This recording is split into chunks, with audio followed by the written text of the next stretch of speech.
Good morning, pop culture. We are live. It is Thursday, November 21st, 2019. It's 8:39 a.m. and it's time to rock and roll with Good Morning Pop Culture, everyone's favorite morning show of the Fandom Menace. So I'm a few minutes late. I got stuck in traffic. I'm getting ready to go out of town for Thanksgiving, and I wanted to spend breakfast with my mom. So we got up, we super early, went to eat. Everything was great. Got stuck in school traffic, and then there was a wreck. So we're here. The show's going to go on a little longer than normal to make up for lost time. So if you're one of the ones that is able to stay with us the whole time, you're going to get a full show. Don't worry. And if, you got to get to work, well, there will be a recording of this available on our official World Class Bullshitters audio feed. So if you follow us on iTunes, Stitcher Radio, Podbean, and the like, you'll be able to find us there as well. Also, if you listen to us on those streaming platforms, you're probably wondering where we are. Well, as I stated last week on the show, we've run into issues with converting our files to MP3 to upload. I believe a couple of our listeners have helped us rectify the situation. So I'm going to have Kendo send those my way, and we're going to put those up all tomorrow. So you should be getting episodes 195, 6, and 7 all at once on your streaming platform. So we don't want anyone to think we went away or quit the show, because some people only listen to us on the streaming version of the show, and some people listen to us exclusively on YouTube. So we want to make sure we cover all of our bases and let everyone know what's going on, where we've been. So, we got people from the Netherlands. We got people from all over the world. Darth Tico, good morning. What's up to you? I'll see you tomorrow on the stream. Salvador's here, so, you guys got to act right, because he will mod you to death. Actually, no, I appreciate all he does. So, so good morning, pop culture. Why are we here? Because during the High Council this past week, Tuesday nights here on World Class Bullshitters exclusively now, we had over 1,000 thumbs up. So when you guys show me how much you want Good Morning Pop Culture, well, I give it to you the next day possible, which is Thursday. So we're here now. What are we going to talk about? All sorts of things. We got Kathleen Kennedy stuff. We got Ghostbusters stuff. We got news. We got rumors. We got all kinds of fun stuff. So if you guys want, Cole versus the World is representing Cincinnati. Well, Cole versus the World, maybe I'm going to represent Cincinnati too. We'll flip for it. No, but if you want anything you guys want to talk about this morning, it is on the table. Speaking of the table, the thing that I'm on right now, I have a calendar, a schedule, if you will. Just to give you guys a heads up, for tonight, we have World Class Bullshitters episode 197, which is going to be a lot of fun as always. We have a crazy opener, so make sure you guys catch us at the very beginning, because we're going to do something we've never done in a good way. But we'll cover the main stuff that you guys want us to hear as well. We put out a Kathleen Kennedy video yesterday, which is doing incredibly well, just like our Charlie's Angels video. And then tomorrow night, I'm joined by Darth Tico at 9 p.m. Eastern Standard Time for our Patreon live stream. And if you're a patron and you want to cash in your patronship, well, check what tier you're at. Give me a shout over there, and we'll make it happen. Our friend Commander Cody is going to be joining us next month. We're going to be doing Fanboys, which is the fantastic Star Wars parody. I'd argue it goes Spaceballs, Stealing Solo, and then Fanboys are the greatest Star Wars parodies. But only I and a handful of people have read Stealing Solo. If you've backed that comic book, it should be to your house any day now. And if you've backed it at higher tiers, your stuff will be sent out separately. So I'm putting all this information out there at the beginning of the show, so everyone that listens on a replay or whatever, we have no issues. There's no confusion. So if you're like, hey, I backed you at the top tier, where's my stuff? You're going to get your regular book first, and everything else is going to come in a separate package. So thank you for your patience, and I just wanted to let you guys know for future reference.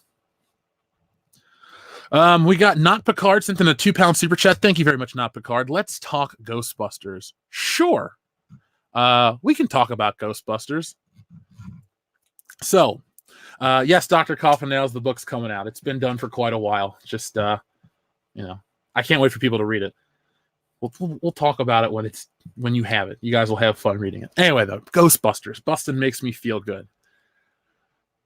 Paul Feig is a failure and an idiot. Okay, that's a little harsh. He is not a failure per se. He is a successful director. Do I think he's a good director? No, I'm not a fan of Paul Feig's work. I had a female friend of mine. We were hanging out at her apartment, and we rented Bridesmaids many, God, that was like 8 years ago. Fuck. We rented Bridesmaids from a red box. We laid on their floor and watched it, and neither of us really enjoyed it. So I've never been a big Paul Feig fan. The only reason I would ever watch the movie The Heat is because Caitlin Olsen of It's Always Sunny in Philadelphia fame is one of my favorite comedians out there. I think she's really funny. I tried to watch The Mick. kind of stopped because I just didn't like the concept after a while. It was old. It's Always Sunny in Philadelphia, still a show that I love. So we had a super chat from Deadeye. Thank you, Deadeye. He says, something off topic. I was browsing Reddit last night and saw an ad for Disney Plus Captain Marvel advertisements, and I did what every SJW would do. I marked it as abusive and offensive and reported it.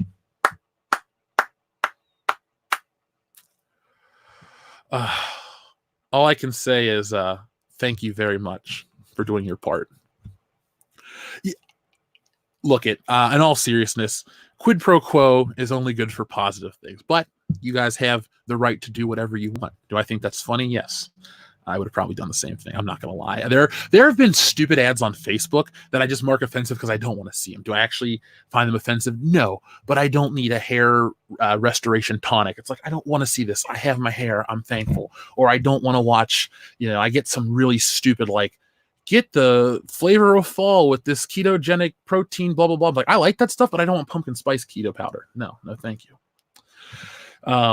Frozen McNuggets, I'm doing very well. Thanks for asking. Always love when people ask that question. John says, that chick isn't as funny by herself. The mix just wasn't funny. Yeah, maybe that's why I stopped watching it. Maybe that is why I stopped watching it. I don't know. I have Hulu still. I don't know why I still have Hulu, but I've heard the Ghost. I have not heard that mashup Alpha Terranima. I have not. So Disney Plus, real quick, since you mentioned it in your super chat, Deadeye. Again, I get it for free. I'm not supporting Disney. I'm a Verizon customer. I have to pay. I need a cell phone. Everybody realistically needs a cell phone in the modern era, especially with what we do here on this channel. I drove to Milwaukee and I live streamed until I got to Chicago. So, that's required for my job at this point. But I digress. Point I'm trying to make, though, is I am not giving them a dime. I've been looking through the service. Some things are great. Admittedly, looking at some of the animated stuff, you can see where they put their money. I watched Mr. Toad and Ichabod. That looked fantastic. Aladdin looked great. It's weird, though, too, because you can kind of see some of the animation behind the scenes, the flaws, some of the stuff, the imperfections, and I like it even more because it looks like it's a thing that was made by hand, and I respect it even more. So there's that. But overall, Disney Plus has the shortest shelf life for an adult like me because I own the Marvel movies I like. I have watched Spider-Man and X-Men through and through recently because X-Men was on, they were both on Hulu about a year ago. When I first got into streaming stuff, they were on Netflix and I watched them. I have a Plex server and I have all those episodes of those shows anyway. So I find that to be kind of like a thing. Kendo Slice, what's up? He says, now that Kathleen Kennedy has admitted what we already knew about her incompetence in episode 9 is looking like a disaster, how big is Batista's dick? Oh, you know what, Kendo? I want us to continue to grow the channel. We've actually had a phenomenal week. So one day we're going to meet Batista. When I'm out in LA, I'm going to make connections, meet good old Dave, and maybe I'll get him to sit down for a live stream and people can just troll him with that question.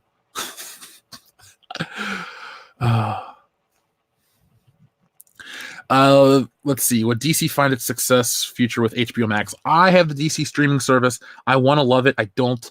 If there was an HBO Max that had everything the DC universe had, plus HBO shit, maybe. I really think at the end of the day, whoever has the best catalog, and best catalog is subjective because Disney Plus is for kids and families. They're not going to put raunchy R-rated stuff. We're not going to, you know what? Porky's is a Disney film now. And if you don't know what Porky's is, Google Porky's shower scene. You go, this is in the Disney vault? Yes, it is. You'll be surprised. Alien, obviously, Die Hard, all the greats like that. And they'll never come to Disney Plus. So Hulu might end up being the best at the end of the day because of the TV stuff, because of the Fox library and the exclusives. Like, I'm surprised The Simpsons are actually on Disney Plus. That's all I can say. Swinging Cod says the penis mightier. Oh, excuse me. The pen is mightier. Swinging Cod also says the rapists or therapists. So somebody like Celebrity Jeopardy. Oh, I fucking love. Was it Daryl Hammond that does his Sean Connery? Oh, and Swinging Cod also says anal bum cover. Oh my god, I fucking love it. Thank you, Swinging Cod. You've made up for making us watch Mother officially. So we're over 200. officially, let's talk about the actual title. Kathleen Kennedy, what is it? The Crazy Cat Lady of Star Wars, Kathleen Kennedy. So the big Rolling Stone article / Yahoo article, if you want the abridged version, shout out to Obi-Wan 27883 for bringing that one to my attention as well. But if you look through the article, which I give you the most important points in our video, I try to present it in a way that I don't mince. I don't ever want to misconstrue what she says. I don't want to ever be accused of not presenting what she said. But I am able to interpret what she said based on previous examples and previous things. So for me, that article was probably the most telling thing that's come out of the Star Wars camp in many months. First off, we understand, like back when JJ said, fuck it, we'll do what we want type of thing. That was the last one where I was like, huh. But I digress.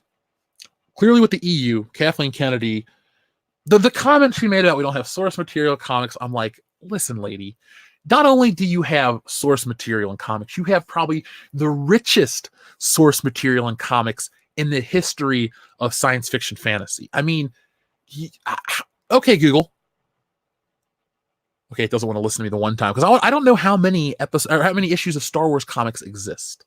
There are tons and tons of oh yeah, Alphamar. I did see that video or the article about Star Wars Marvel comics stealing art designs from the artist, but he's okay with it apparently. He just wants his designs to get out there. I don't like when artists get ripped off and just roll over. Ethan has the best attitude about when you're a professional artist. You get respected, you get paid for your work. Don't take shit. If you're an artist out there, you're one of our listeners, you're trying to hustle and do your thing, don't sell your integrity. Just put out your best product and keep moving forward. A big company doesn't have the right to steal from you. So back to what I was saying though about her with no source material. What? You had scripts from George Lucas himself, the dude who created Star Wars.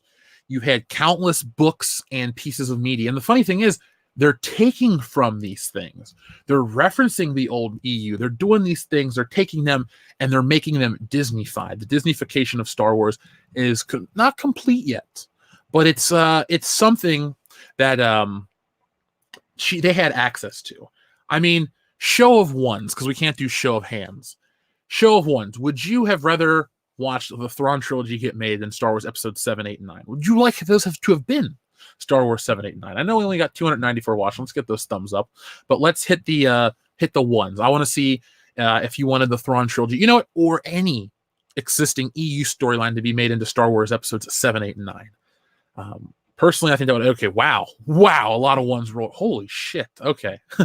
You guys care. Definitely care. So, yes, because there's no agenda in the EU, they don't have source material. Yes, Disco Dev, literally anything else. I'm at that point when you can make me go, I miss episode 1 the minute I walk out of your big flagship film, Star Wars Episode 7, and before that, I didn't have much of a taste for it. I'm okay with it. There are parts I like, and there's one part I love, lightsaber duel. Point is, you've turned off a lot of people. There is a world. I was on Midnight's Edge After Dark yesterday, and I probably said this on the High Council as well.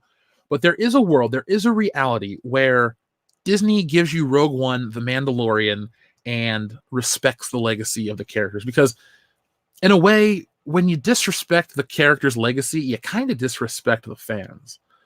Somebody like me who loves Han Solo, I don't mind that he's dead. What I mind is that you made him an absentee father. You took away his achievements from the original trilogy, and you basically gave away his ship. I don't mind that he's dead. I get it. Harrison Ford wanted to die. That was the deal.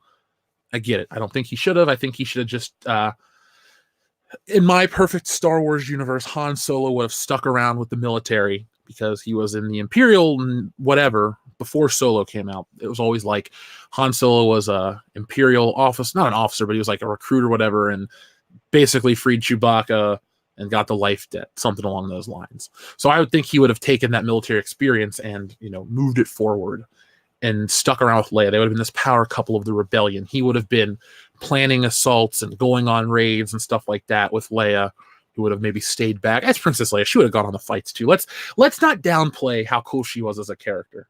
It's not like she was sitting back. The only time she sat back during a battle, 2 battles, she sat back during space battles and shit because she doesn't know how to fly. Maybe a little bit, but like during the Battle of Yavin, she's down there at the in the control room. And during the Battle of Hoth, she rallies the troops and then has to escape. But when Han's getting his strike team assembled, she fucking volunteers right after Chewbacca. And then here comes Luke. And then he's like, I'm with you too. And we get that great moment and the music plays and all that stuff. And we're all happy. It's Star Wars. Yay. Dr. Coffinails, thank you for your super chat. He says, Han in The Force Awakens was JJ cosplaying as Han. Badly. That's true. JJ's Han Solo is not real Han Solo. We can call him Kmart's Han Solo. We can call him Chucky Solo. We can call him anything but the real Han Solo. And I know it shouldn't bother me. It's just a movie. But it bothers me that, like, there's that little respect for the audience. I want to say George Lucas respected the audience, but McClunky proves me differently. So, yeah. Of course Campia likes Admiral Holdo. You know who doesn't like Holdo? Every other normal person. That's why her toy is still at GameStop. And all my videos that I've made over months this year, Admiral Holdo does not sell. That's why she's one per case. And that's why The Mandalorian is sold out till March of 2020, because that character looks cool and has agency and people like them. Or him, excuse me. Oh, we're going to call him Frank Solo. Okay, Luke, we'll call him Frank Solo. Only because your name's Luke, so you kind of have the Star Wars connection there. I would love something to overthrow Disney. I'm being completely honest. Maybe Warner Brothers can be it. I don't want any media conglomerate to own everything. I don't think it's smart. The argument I've always made here on the channel is the 1980s was the best decade for pop culture. Music, movies, TV shows. You had the origins of great games. Who was very weak in the 1980s? Disney. Up until Little Mermaid came out, Disney was just kind of in the background. They were doing their weird stuff. They were doing all kinds of things. But in no way was Disney the preeminent entertainment brand. That's also why you got kids' movies that were fucking crazy and balls to the wall. You had your Watership Downs. You had Labyrinth, if you consider that a kids' movie. Dark Crystal. Goonies. I mean, Disney would never have the balls to make a Goonies-type movie today. You don't need it to be like, what is it, The Good Boys, where they cuss every 5 minutes in the trailer. But like the Goonies were like realistic type of kids. They get into adventure or they get into trouble. They do shit. They're not these little perfect automatons, which is what Disney teen characters seem to be like. Had I not seen Zac Efron and other stuff, he would have just been High School Musical, the robot, and I would have never really cared about him. But he's proven himself to be a real actor, and I like him. I think he's quite talented. Maybe we'll see him in some kind of DC role, not as a superhero, but, you know, maybe a, who would Zac, I don't care really about Zac Efron enough. I've seen Baywatch. It was, but no, I don't want anybody to own everything, and neither do you guys. Competition is the best. If you're a pro wrestling fan, the best time to be a fan was the late 90s, early 2000s, when the WCW, ECW, and the WWF were fighting for the same audience. And the best company came out on top, which happened to be the WWF. Same thing. Disney just has so much money from theme parks and other things that they've acquired all these properties. And nobody bitches how they acquired Marvel. They came in, they bought it. For the most part, they've done it right still. Yeah, Captain Marvel's a problem. We're going to talk about that maybe tonight.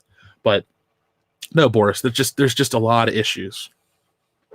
Yes, Mad Mexican Mike, the Attitude Era was the best. Tell me who your favorite wrestler of the Attitude Era was. Mine's obviously The Rock. I don't have sideburns drawn on my character for nothing. I have him in real life, and I have him because of The Rock. 70s and 80s wrestling. Respect. I actually watched Ric Flair versus Terry Funk in an I Quit match. So I do like old school wrestling, but I do prefer Attitude Era. I just want to watch The Rock. That's all I really want. The MCV2 guy says, love your content. Try to do more morning shows. MCV2 guy, thank you very much. I will try to do a couple more during the build up to the end of the year. I like these. This is almost like a one-on-one for me. Yes, the audience is smaller, but it's easier to digest. You get to have conversations with me. Next year, I'll be moving, though, to another time zone, so it's going to be harder. But maybe when I'm away on weekends, I can do morning shows. We'll find out. Look, I'm not going anywhere.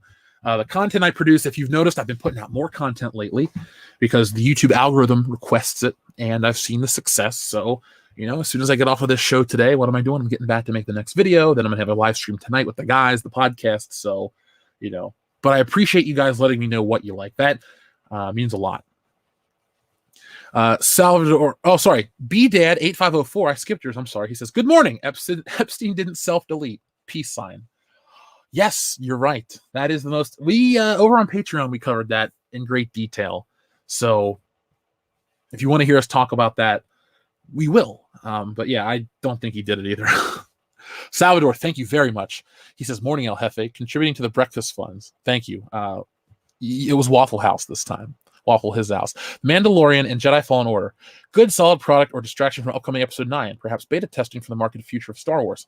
Best question we've had all night. Or excuse me, all morning. Because I wanted to talk about this. I actually had some stuff pulled up. So I think I wouldn't necessarily think it's beta testing. It very well could be. I think all products dictate your future. So for example, I made a Charlie's Angels video. It blew up. I'm going to make another one because people want to talk about that. With Jedi Fallen Order getting rave reviews, at least on IGN, let me check out Jedi Fallen Order's overall score because I want to just see what's up. I don't want to say IGN is the main thing. So it's sitting at a 9 out of 10 on Steam. It's getting great reviews. Honestly, it's getting great reviews. It looks fine. I don't know if I can reward EA with my money. I don't know if I can reward Disney with my time and money. I love Star Wars. That's why we talk about it. That's why we do what we do. But I don't want to send a message that I've rolled over. I'm still angry about episode 8 and 7 and Solo. At the same time, I am watching The Mandalorian for free, and I'm enjoying it. I hope that it's good, solid products that will send a message to Disney, not even just Lucasfilm, but Disney above, and go, hey, when we have this type of protagonist, and we have these types of characters, and this type of world, the audience buys it. They have to finish the Skywalker saga. Let's just call it the fucking sequel trilogy. It's not the real Skywalker saga. It was never meant to be. Because what does Rey have to do with it? If she takes up the mantle in respect for Luke, I'm going to fucking throw something at the screen. Excuse my language. I can't even. We read the leaks. I'll read them today again. We read the leaks on the High Council. I was angry. I tried to, woo-saw, calm it down because I get pissed. I think this is a good. It could be seen as a good distraction for episode 9, but I don't think enough people. Like the people that are the normies that are going to go see this movie to help it make $1 billion at the box office, I don't think they're watching The Mandalorian, and I don't think they're playing the video game. The video games are great to make money. They do their own thing. But again, Star Wars is so big, people have different ways to embrace it. So I do not think that it'll be a good enough distraction. Because what is there to talk about episode 9 right now? Rumors? We are all upset with the rumors. If we want to talk Star Wars, we want to talk about something that's enjoyable, at least. And The Mandalorian, for a good chunk of people, is enjoyable. You got Mecha Random, who's in love with Baby Yoda creature, yodeling, if you will. You have me, who's entertained by the flaws in the Mandalorian character, yet loves the his ability to accomplish his tasks, plus his humanity. But again, don't ever mistake my interest and satisfaction in the show as acceptance of Rey can jump through a force field of a Star Destroyer, a thing that blows up ships in previous Star Wars films. Don't think I'm going to forget about how Luke Skywalker went out like a punk, or Han Solo went out like a punk, or how Princess Leia is being turned into this matriarch Jedi trainer that is not the character. So, don't forget all the crap. If anything, if I can do anything for Star Wars for the audience, I just don't want you guys to forget the last couple of years, because it's going to take a failure, not a massive success from something else, to guarantee change. Because Hollywood likes to rest on their laurels. They will scramble at 0 hour to make a big change, but they will not. The Mandalorian will get more merchandise. The Mandalorian should have a video game. Star Wars 1313, they should put that game out. It was going to be Boba Fett doing shit on Coruscant. That game, if that was the game that was out right now, I'd be playing it. I'd live stream it right now, because that was such a cool concept for me. I talk about this every once in a while. The Jedi aspect of Star Wars isn't my favorite. Do I think the lightsaber is the coolest weapon ever? Of course I do. But I'm much more interested in the space battles, the ground battles, just the Rebel Alliance versus the Empire. I love Luke. I love his journey. That's why it's the perfect blend. Prequels was more Jedi, Sith stuff, so I kind of checked out a little more because it's a little more fantastical. I like the war in Star Wars. My favorite scene is the Battle of Yavin. It's just straight up space battle, very little Jedi influence. Just use the Force, Luke, let go, trust me, and all that stuff. So, yeah. But I hope the future of Star Wars is more Mandalorian style stuff, more it doesn't necessarily have to be like, you don't have to have dudes as the video game leads, but it was so obvious in 2017 with Battlefront 2's campaign, how they were trying to like push all this. It was like this perfect storm for them, but it was actually a perfect storm for us, because if you're one of those people that doesn't like the identity politics or all this garbage that's in Star Wars or entertainment, 2017 was a really bad year for Star Wars. It made money. You can't argue that. But what you can argue is that it damaged the brand moving forward. Captain Marvel made its money because we were told it was going to build into the Avengers. We were lied to. I don't think Captain Marvel could make $1 billion again. You notice they don't have stuff on the docket for her. I don't know if we'll ever see a Captain Marvel 2. It's possible that we never do. Me, I would like there I would like there never to be another one. I can't speak. Sorry. Let me get some water. But what I'm saying is, I'm hopeful. Swinging Cod, thank you very much. He says, holding off on Fallen Order. 1, because Lucasfilm can suck it. And yes, I just did the suck it taunt, by the way. And 2, because EA has burned me too many times. Give it 6 months to see how EA monetized it. Fair. Last year around this time, I was trying to do some game streams to like do live streams in the morning, game streams at night, and see what people were into. And it didn't really work out, which is fine. Not embarrassed, not bothered. I bought the device and all that shit for it. So I'm going to, for funsies, and yeah, I just said funsies, I'm going to stream episode 3 of the game for the hell of it when I get back next week or 2 weeks from now. We're going to do a lot of Star Wars content during December. I figure this is the blow off. This is the build up to the biggest event of the season. I'm saying that ironically. And I figure we're going to go all out with the Star Wars stuff. That means we're going to have a Fanboys live stream. We're going to have a Spaceballs live stream. We're going to have, I'm going to stream the episode 3 video game, both endings. We're going to do a drunk saga viewing of the entire original. We might actually do all the fucking movies, including 7, 8, and Solo, one more time, because this is it. And then we have the huge all weekend event for episode 9. That's Thursday. We're going to have a pre-show. Then we have the live review / 8-hour review into the wee hours of the morning. So if you guys want to be involved with that, all you got to do is come back to the channel. We're going to do that. But Swinging Cod, EA can suck it as well as Lucasfilm. I don't buy EA games. The only ones I bought willingly, excitedly, were the James Bond ones. And then there's one to Activision that became Call of Duty Lite, and I just said, no thank you. Dr. Coffin thank you. He says, I know I'm in the minority here, but I hate Baby Yoda. I don't have I can see it's a cute design, but it hasn't done anything in the story to ruin it for me. I think I would have hated Baby Yoda had I seen it before watching Mandalorian, because I was watching it and all of a sudden the thing opens up and it's that Baby Yoda creature. And I'm like, huh, okay, different. And then he puts his finger out and it has this kinship with it. And I go, all right, I want to see where this goes. Now, when the thing, used the Force, I was like, okay, this is a Yoda creature. They're going to be strong with the Force, probably. We got to see if this thing gets the Mandalorian out of trouble constantly. Maybe the Yoda baby is only going to be in a few episodes. Hopefully, when you introduce Gina Carano and other characters, the show doesn't turn to shit. I really want this show to be amazing the entire run. I want to be entertained. I'm a fan like you guys of shit that's good. I'm not afraid to call it out. But Dr. Coffin don't be afraid to think Baby Yoda's stupid. A lot of people do. Nathan Brake, thank you very much. He says, for my Star Wars RPG I'm running, I'm going to introduce Knights of Mandalore, a secret order of Force-sensitive Mandalorians created by Mandalore, the Ultimate, during the time of Revan. Darth Revan. Ooh, okay. I like that idea. Secret order of Force-sensitive Mandalorians. I'll give credit where credit's due always. And when the Clone Wars, when we saw those Mandalorian troopers with the black and blue armor and stuff, I thought that was pretty cool.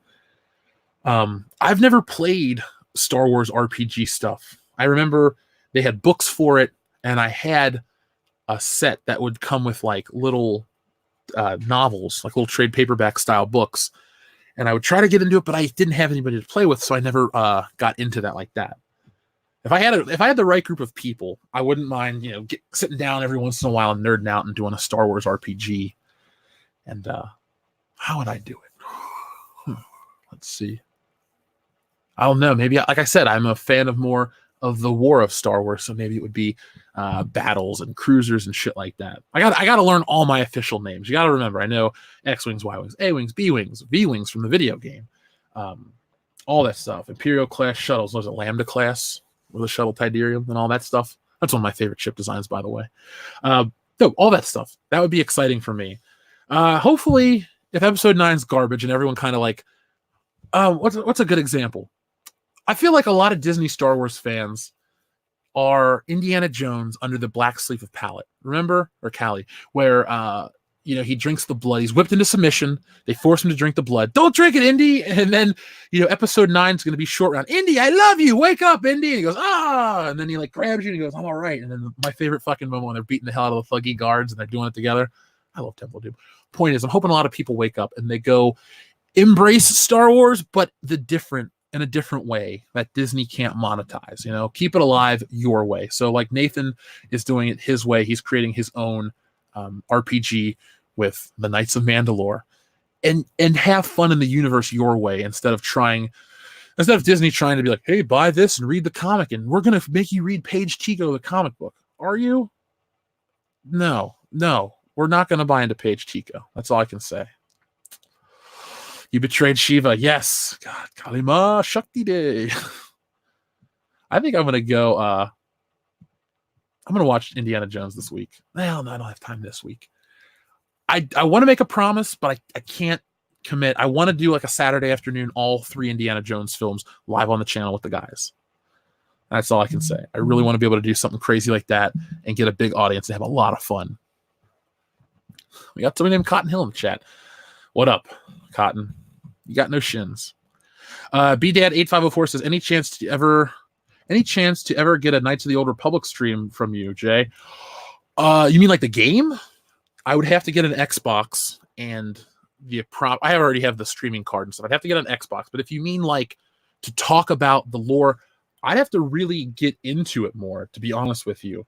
I'm not opposed to that, but we would need like a Ryan Cannell or somebody to tell me more, or I just have to take the time to read the books and get into it.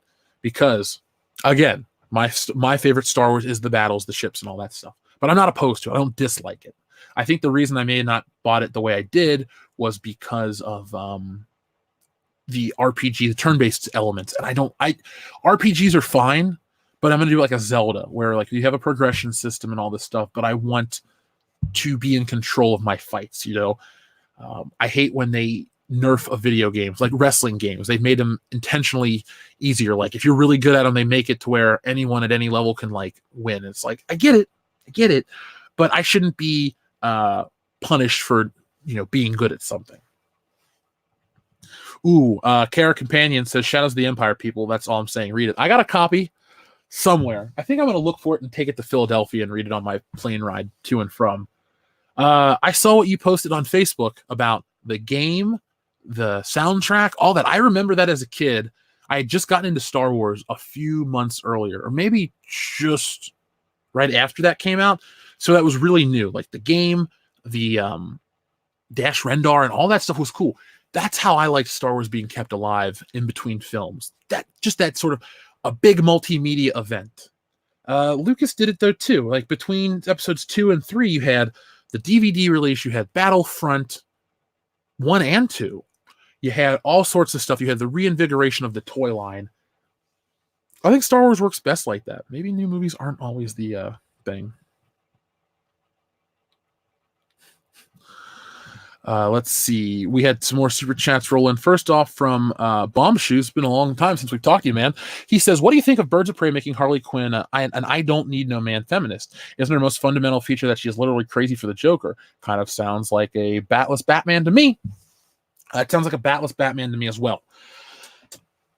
When you try to me, Harley Quinn in live action has been the hot topic of Harley Quinn. You know, you get, I think it might have been Mecha Random that said like all they're focused on is with these character designs is to be able to make people cosplay and relate. They're not worried about making interesting, complex characters. It's you want to make this the most digestible, cosplay friendly version, and that's not necessarily a good thing. Now, Harley Quinn, the real Harley Quinn, voiced by Arlene Sorkin from Batman the Animated Series and the earlier animated feature. Anytime Arlene Sorkin voices Harley Quinn, like in the Justice League, I'm on board for the character. When you get Tara Strong and other voice actresses, it's like when Kevin Conroy and Mark Hamill aren't voicing the Batman and Joker respectively. I don't have that connection. I like Harley Quinn enough that they did a DC collectibles expressions pack. I picked up Batman because it's Batman, the Joker because you need the Joker, but I also got the Harley Quinn set because I really enjoy the character. I tell you this because I'm trying to build up that I do enjoy the character. So it bothers me a lot when I see any character that I find to have a lot of value. So Harley Quinn's up there.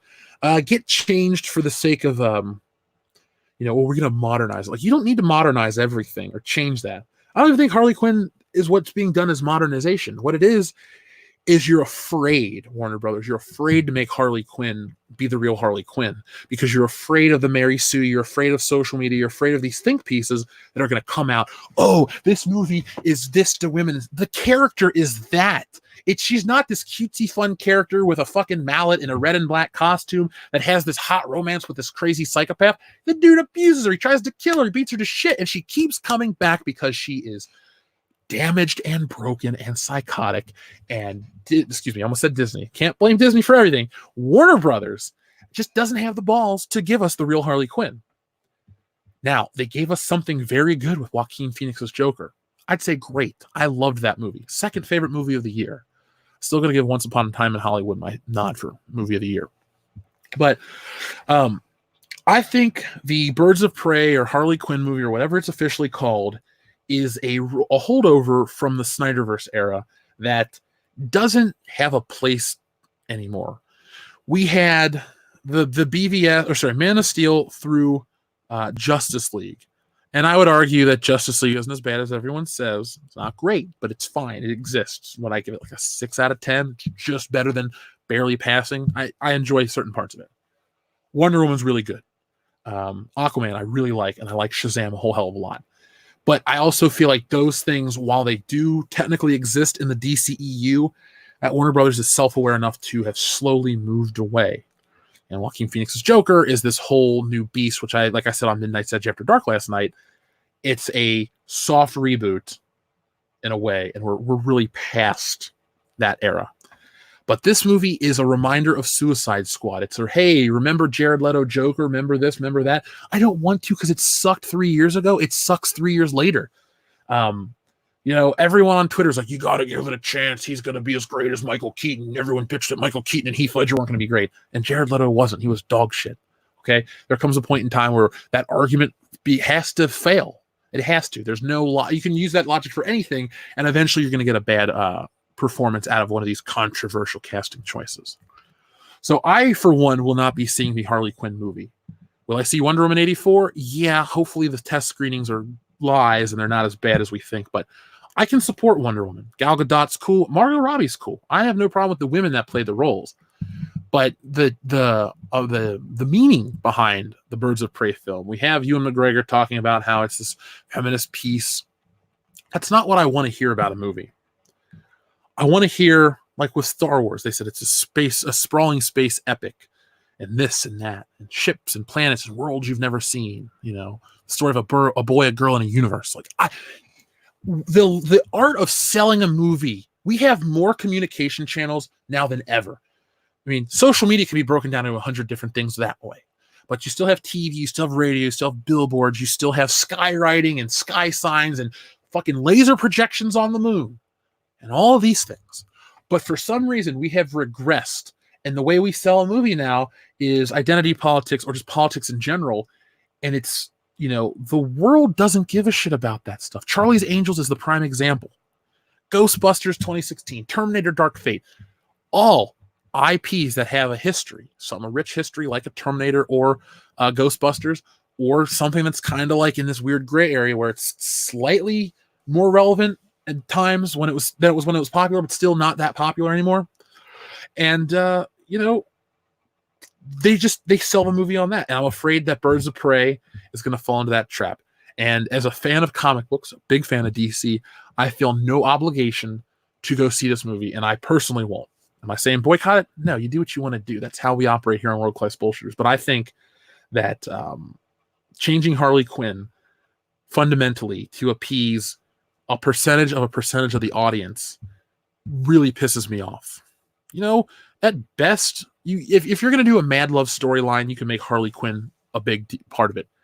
How about more Harley Quinn and the Joker versus Batman and the goons and the hyenas and all this other shit? Like the Laughing Fish episode of, they call it Joker Fish in the cartoon. The Joker Fish episode of Batman the Animated Series is one of the best episodes. I just love Harley Quinn's song about there's something, they're oh so delish, blah, blah, blah, blah, they're Joker fish. And she tries to eat it and she's like, ugh. Like just little bits like that. She works so well. And we don't get that because they're trying to make her into something she's not. And it bothers me. But Bomb Shoes, thank you very much. And it's good to have you back. Klaus Stork, what is up? He says, do you think Baby Yoda is a clone so they can clone a powerful Force user to justify Palpatine's clone? In The Force Unleashed, it's hard to clone a Jedi. Klaus Stork, thank you very much. If Baby Yoda creature is a clone of Yoda, I'm fucking upset. Not done with the show, but I'm at a point where it's like, I don't care as much as I did because I don't like cloning in Star Wars.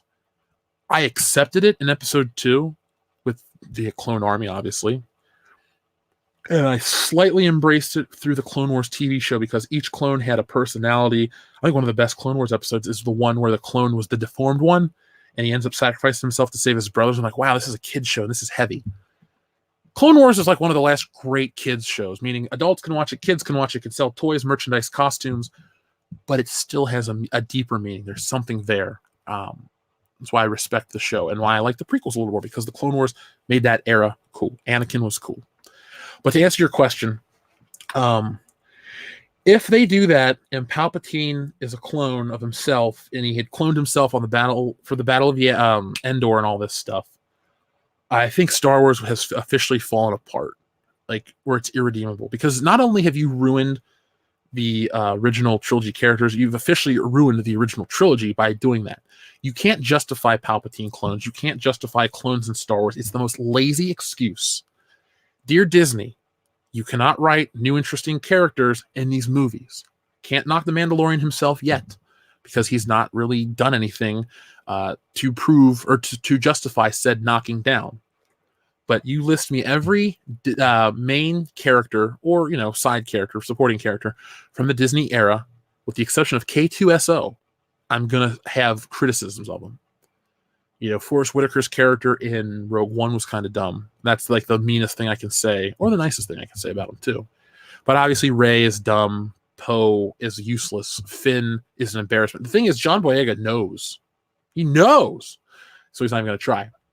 But John Boyega knows that his character was misused. He should have been a heroic swashbuckler like a Han Solo. You should have had 2 Han Solo characters. Finn and Poe, should have been both like Han Solo characters. None of this romance shit that they talk about on social media. They should have just been 2 capable guys, heroes of the rebellion. None of this lameness where they just kind of take a back seat to roast Tico or Rey. They just are there in the cockpit, or they're there, doing stuff. They should have been fleshed out characters. Every Disney Star Wars character on film is a missed opportunity. Every one of them. You name one, I'll tell you how they're a missed opportunity. Holdo is a missed opportunity. What do you mean? She's a terrible character. She is a terrible character, but you should have made her likable so that her sacrifice meant something in the story. Just because, she's a twat waffle the whole time and then she comes back and does something that needs to be done doesn't make me like her. It makes me happy she's dead. Like the Joker. I'm glad you're dead. That's what I think of when I see that scene. So no cloning, no nothing. It's lazy. Disney, stop it. Make new characters. You had a chance with Snoke. You fucked that up. You have all these opportunities out there in the world. People buy in because it says Star Wars on it, and you turn them off, and then you bring back the old character and you make them lesser. There is not a single character that Disney has reintroduced that has become better from their reintroduction into new Star Wars. Not Han, not Luke, not Leia. I'm going to say not Lando. You think, well, Lando, you haven't seen him yet. I'm going to say not Lando. I'm going to go out on a limb and say not Lando. Thank you, Claustoric. Salad King says, good morning, pop culture. Psyched for Mando episode 3. As am I. I will watch that tomorrow. For tomorrow's show. And we'll talk about it. I think the beginning of Darth Tico's stream, Kendo's going to join me for a little bit, and we're going to review Mandalorian, beginning of the whole series, and then we're going to start doing weekly Mandalorian reviews. I got to catch up, but there's so much I wanted to say about the Mandalorian that I couldn't just put out a review and say I'll be back next week with more. Like, I had to sit down and think about it. That's what we do here on the channel. So I always want to give you guys the most thought out argument, statement, opinion, because if I go, I don't like it, or I like it because it made me laugh, that's not really an opinion that has a lot of merit or can be discussed. We have to remain interesting and fun here. So, yes, rest in peace, Carrie Fisher, Keith. I agree 100%. The Fixer, thank you very much. A problem with Hollywood is that they don't know when a franchise needs to end. Look at Supernatural. First 5 seasons, best show ever. Then it went to crap. I've heard that argument for many years, The Fixer. Dion, as well as Jesse, are both huge Supernatural fans. I've seen one episode, the one where the guy scratched his skin off, and that was like 10 years ago, so I don't really have much of a frame of reference for the show. But It's Always Sunny in Philadelphia should have ended 2 seasons ago. There are very few things that end too early. Like Miami Vice was perfect. It ended at season 5. They had done all the stuff. Characters became disillusioned. They walked off into the sunset. Awesome ending. Twilight Zone didn't need to end because of the anthology storytelling. You could have gone on through Twilight Zone forever. It would have been nice if we had this alternate reality where the Twilight Zone continued to the 60s and there was allegories for Vietnam, and it became a little more visceral and surreal like Night Gallery. And in the 80s, it was about communism and this and that. And you had all these other things and these stories you're telling. And you could keep an anthology show going forever. Tales from the Crypt could have gone on. Well, Tales from the Crypt was adapted from the comic book mostly, so I take that one back completely. My point is, though, certain things have a lifespan of forever, and certain things don't. But another thing that didn't pass its expiration date for me was the Spider-Man trilogy. Number 3 was bad, but done right, you could have redeemed it with number 4 and moved on, and then tied him into the Avengers, and you could have Spider-Man go on forever. That's the beauty of some of these comic books. They're long times. They have a great story, and Firefly could have gone on longer, but I will say, after watching the movie Serenity, I'm glad it's over, because I liked the movie. I loved the show a lot. I was really into it. I didn't think I was going to be into it. Jesse's like, we got to watch it. And I thought, what the hell? Why am I not going to watch it? I'm not going to cut myself off from something. First episode was a little rough. Once we got through the 2-parter, I was into the show. And I fell in love with the characters, all of them, except Summer Glau. So what's her name? No, her name's... whatever, her. I was kind of tired of her because she was a little annoying. But the movie came and went, and I'm kind of glad it ended. But the show itself, had there not been a movie, I would have been cool with the continuation of it. Let's see. Salvador, thank you very much. He says, next year marks the first time in 5 years that there's no Star Wars movie. Your thoughts on the future of Star Wars toys? I think they'll triple down on OT and PT. Yes, I think they will triple down on OT and PT because they've already done it now, Salvador. I don't need to tell you this, but this is for the audience at hand. If you go to the websites like Jedi Temple Archives or Rebel Scum, you look at these comic conventions, what are they giving us? Episode 2, Anakin and Obi-Wan. Those are going to be part of the Black Series. You're going to get, there's these things called the Archive Series. What are they? They're Boba Fett, Bosk, IG-88, Forlom, Zuckuss. They're the old bounty hunters. Here's the thing, too. The high-end merchandise for Star Wars, where does it come from? Original trilogy. They're not selling $3,000 life-size Jyn Erso action figures. They're selling $3,000 or $8,000 life-size Boba Fett or Darth Vader or R2-D2 vintage style, because there's that connection, there's that emotional attachment, and you'll have Star Wars toys moving forward. That's why they release $100 vintage X-Wings and they do Jabba the Hutt's palace, because they're not for the kids. Everyone said, oh, the toys are for the kids. No, they're not. These are for adults that have disposable income, like myself and Salvador, who want to have plastic representations of Star Wars. We're far past the point of playing with these things. I mean, some people do. When I got that new Millennium Falcon, I, had some fun with the batteries and all that stuff. So I checked it out. But my point is, they will double down, triple down, quadruple down, quintuple down on nothing but original and prequel stuff, because as people get older and they get removed from the prequels, they kind of look back kindly on it, fondly, because it's their childhood. That's how it should be for me. But I look back on OT even stronger because it's like I'm always on the hunt for that best version of Han Solo, or that best Luke Skywalker. There's a lot of good 6-inch Luke Skywalkers out right now. I wish I could bring myself to buy Luke Skywalker, so I just don't want to spend the money on it because I want to give it to Disney. But I agree with your statement 100%. And Alpha Terranima, the hot toys from the new characters, they go on sale. They definitely go on sale. Hold on. I don't know if I'm going to show you guys something. I don't know if everyone's had a chance to watch the video yet that I did on Kathleen Kennedy. Make sure you do, because there's a lot of points I have made there that I don't necessarily want to try to remember right now. But check this out. This is an online toy retailer, and they're actually making fun of Rey and how you can get a 100% deposit back and stuff. I'm not saying that means everything. Okay, let's be honest. One of our listeners was talking to me about a sale coming up and how they're trying to, like, they can't even get rid of the Disney era stuff. But right here on screen, let's read that. I'll read that to you. It says, Hot Toys new Gareth Bale and Hairdryer 1/6 scale action figure is now available for pre-order with a fully refundable 10% deposit. Okay. Now, I didn't search this out. This was an ad that was recommended to me on Facebook. First off, they take pot shots on Rey. The doll doesn't look like Rey. Secondly, they make fun of Dio. Why wouldn't you? He's a megaphone. They call him Hairdryer Droid. Can you come up with something else? No. But I'm just saying, I can't imagine. Rusty Shackelford's here in the chat. I love Rusty Shackelford. I love King of the Hill. Just if enough people would come watch a King of the Hill stream, we'd do a King of the Hill stream. But probably not.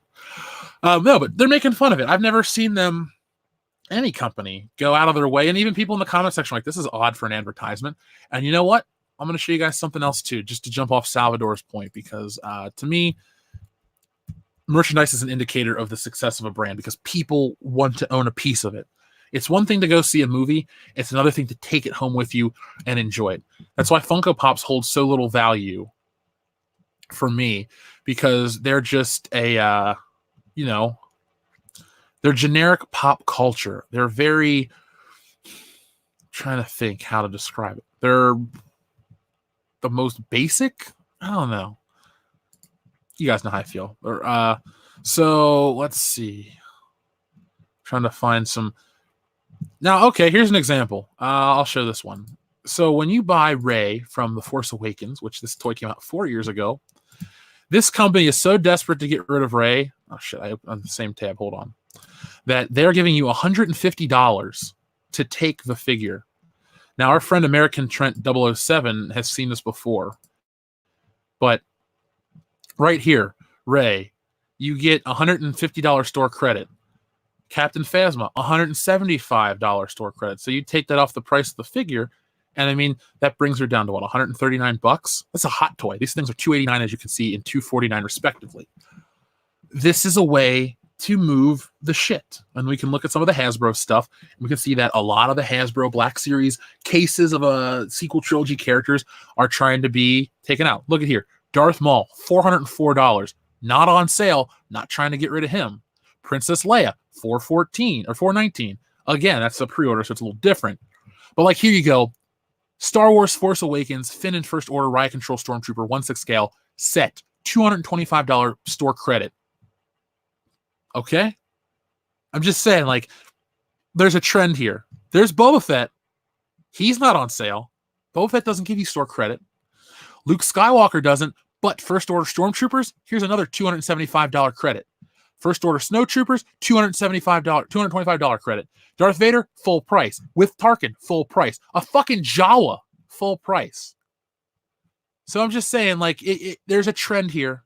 There's a trend, and people don't like to look at the trend. Again, Force Awakens, bonus credit. Force Awakens, bonus credit.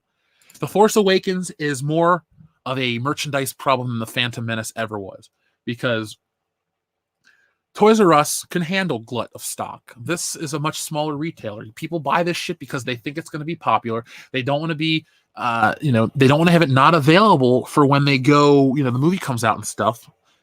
But at the same time, they're stuck with this for fucking ever. Look at Flame Trooper, $150 credit. All of them. I'm surprised Alden Ehrenreich Solo doesn't have a fucking, it's a pre-order, so it doesn't matter. But you got what I was getting at. I mean, I think I made my point right here. And look at The Mandalorian, not even out. Fourth quarter next year, sold out completely. Just saying. People put their money where their mouth is. You guys do that in the chat all the time. When you want something, you go out and support it. Avengers made a fuckload of money. You all wanted to see that movie. It is new era trash. It's all that kind of stuff. Let's see. BB-8 didn't offer store credits. That's true. It didn't. But BB-8 with Ray did. I think we saw that K-Stu fan. What up, dude? Daisy Ridley is very cute. She's okay. I like that meme of her with the lightsaber. Yeah, the Mando is badass. The Mandalorian is a fucking awesome character. I'm not bothered to tell you that I like it, and I think the show's cool. So clearly, we have a lot of issues with our favorite galaxy far, far away. Yes, the fans do speak with their wallets, KR Companion. It's very easy to you just follow the money, and when the money dries up, you know that you have overstayed your welcome. So I look at Grand Moff Tarkin can still demand a premium, but the hero of the new saga cannot. So I too missed the Todd McFarlane Movie Maniac figures. Those were awesome. I was at the Half Price bookstore the other day, and they had a McFarlane Toys Ghost in the Shell action figure, and so I flipped it over. And it was talking about Akira or Akira on DVD and VHS. It was like I guess a late 90s, early 2000s release. And it was funny how McFarlane Toys was so ahead of the trend on a lot of stuff. But they weren't so ahead of the trend that they were like, they put themselves out of business. McFarlane is probably the smartest businessman in terms of toys because he got into the niche market. He made his own shit. Then he got into the niche market. Then NECA kind of took that over. So what did McFarlane do? He went to the mainstream. And now I believe Todd McFarlane's worth $300 and something million. And his toy company just picked up DC licenses. And we're going to see a new evolution in the McFarlane brand. I'm excited.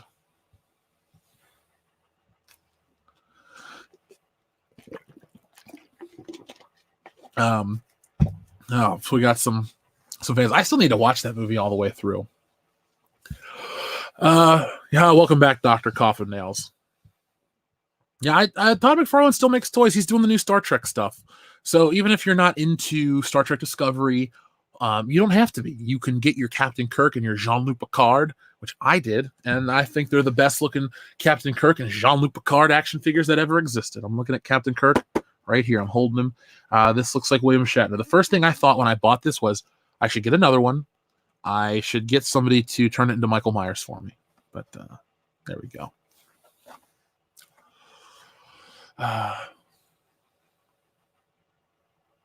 Let's see. That's why he owns an Action Comics, first Superman, first Spider-Man, first Fantastic Four. Are you talking about Todd McFarlane? Yeah, he is a big fan. I love that dude. I was telling Jessie about him, and she's like, I've never heard of him. I'm like, well, this is why you're going to learn about him right now. And he's like that last superstar of comics that transcended comic books. Is he the best artist? No, he's a pretty good storyteller. Some of his stuff doesn't look the best in the world, but he had a style that was right at the time. I think Jim Lee is a much better technical artist than Todd McFarlane. I would pick a Jim Lee drawn story over a Todd McFarlane's drawn story. Well, I take that back. I do like Todd McFarlane's Spider-Man. It was an acquired taste, but now I'm like, I got to get every issue and read every issue, and I fucking love reading it. So, but as a person, he's cool. I definitely love his attitude. Let's see. Okay, I didn't mean to click on this, but we'll read it anyway from Dan. Sign up for Disney Plus for a month to binge watch Mandalorian, then move to Hulu for a while, then Netflix. Don't need all streaming options at the same time. I agree about that. Let's see. Todd over Jim for me. The funny thing is, when it comes to like, if we're taking like what they were drawing at the same time, so McFarlane on just the adjectiveless Spider-Man book versus Jim Lee on X-Men, I'll go Jim Lee on X-Men, even though the panel layout's a little rough on X-Men.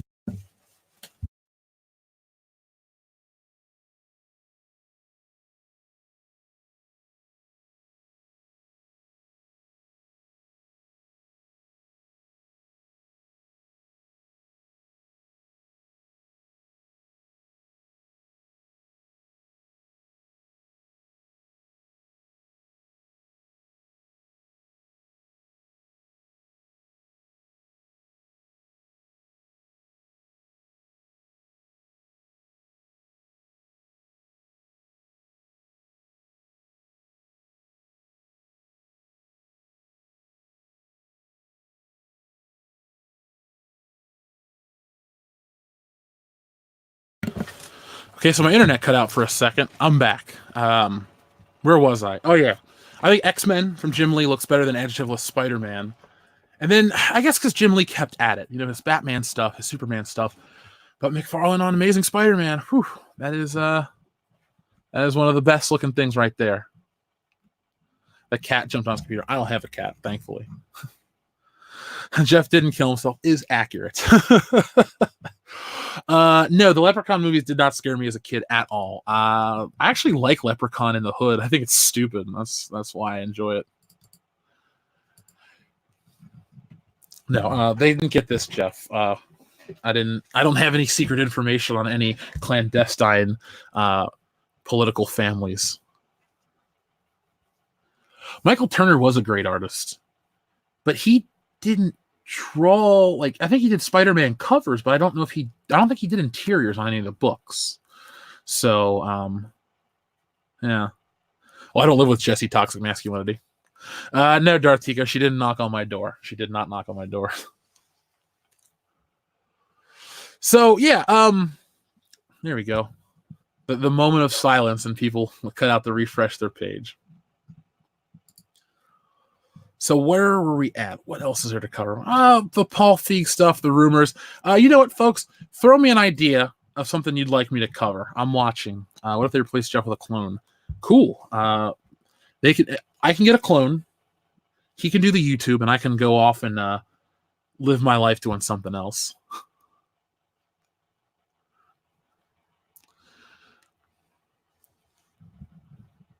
Tales from the Hood 2 was terrible. I don't even know why you watched it, Darth Tico. Ugh.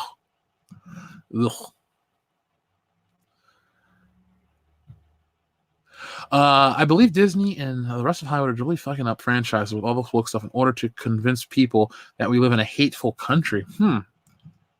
There's definitely something to be said about that point, though, with you can't accidentally... Hollywood can't accidentally make all these movies be one thing. It's a concerted effort. I'm not saying there's a secret cabal or anything crazy like that about the frogs.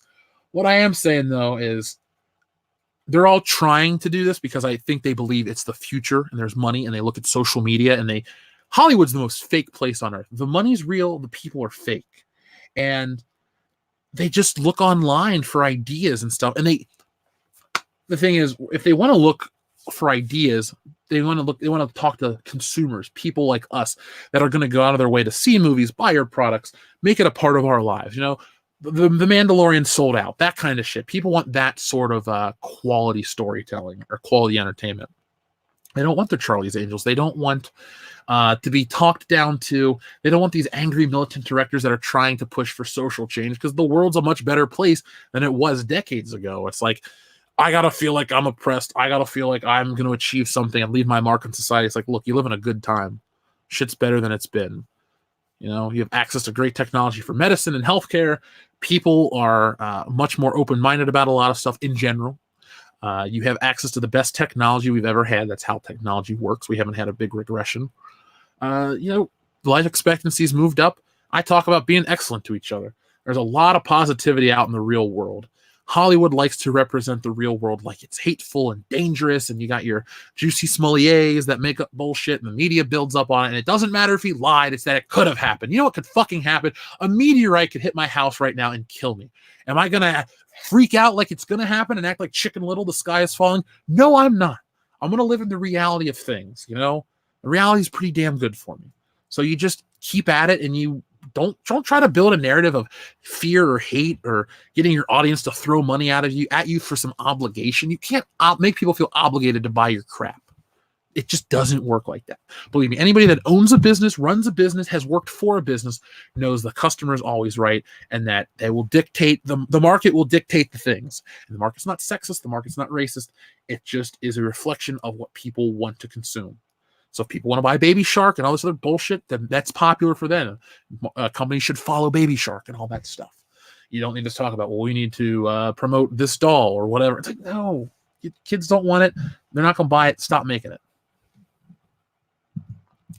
Let's see. We had a super chat roll in from Andrew Clark. Thank you very much, Andrew Clark. He said, have you heard that Batwoman is going to be more gay? There's an article. Google it. How do you make... I thought she was lesbian, though. So, I'll look it up, Batwoman, real quick. I just didn't know. I thought the character was a lesbian, so there's. The Batwoman and Nancy Drew series are getting even queerer, huh? She's opening a gay bar.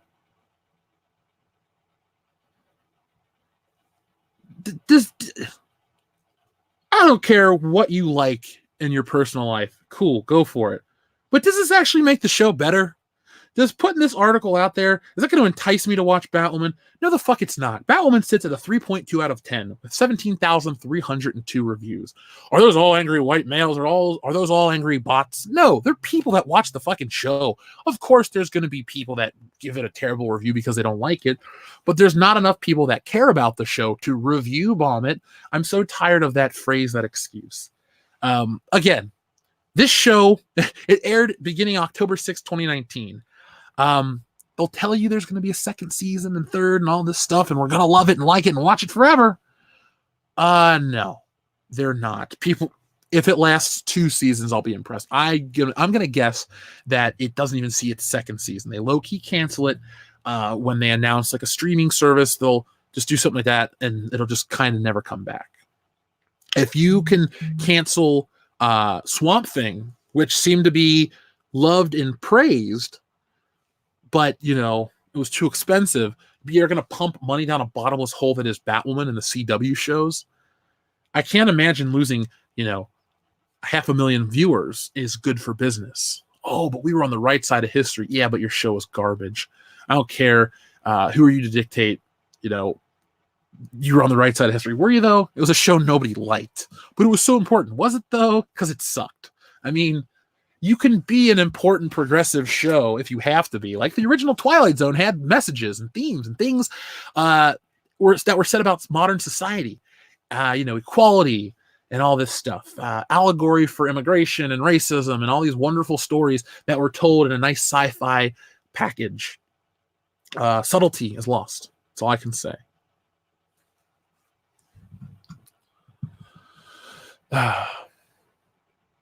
Knives Out will drop 75% when Frozen 2 opens. So it's going to go from 0 to negative? I'm fine with that. Yes, the Twilight Zone was definitely more subtle. That's why I get so mad at the Jordan Peele Twilight Zone in name only, or Twino, because the first episode was fine, and then it got preachy and stupid. And you can listen to that on Patreon if you want. I can't. I'm not a victim, so don't take it like that. But imagine being me. All your favorite shit is ruined. They ruined Star Wars. James Bond is next. Wrestling's garbage. Spider-Man's a joke. The Twilight Zone has been bastardized. I got Beverly Hills Cop, and that's it. And hopefully 4 doesn't suck. And Miami Vice. And Miami Vice is too old and too dried up for them to touch. Like, thankfully, I have things that I like that are old. But like everything that I care about, the modern iteration has been turned into something people go, at this point, it's kind of your fault, isn't it? They keep putting stuff out you like, and you just don't like it. Here's the thing. The iterations I liked weren't that long ago. My tastes haven't changed completely from when I was 22 to 31 right now. I still like, good quality Spider-Man stories. Are they out there? They're few and far between. When I find a good quality one, I'm back. I give it a chance. Same thing with any comic book, But I'm in this era where it's like, I don't even like Deadpool as a character, but his 2 movies were good, so I'm kind of okay with him. Or, Batman has promise. Or Aquaman. I had more fun watching an Aquaman movie than I've had watching a Spider-Man movie. And I don't like Aquaman as a character that much. Or Wonder Woman or shit like that. Joker. Well, I love the Joker. He's my favorite villain.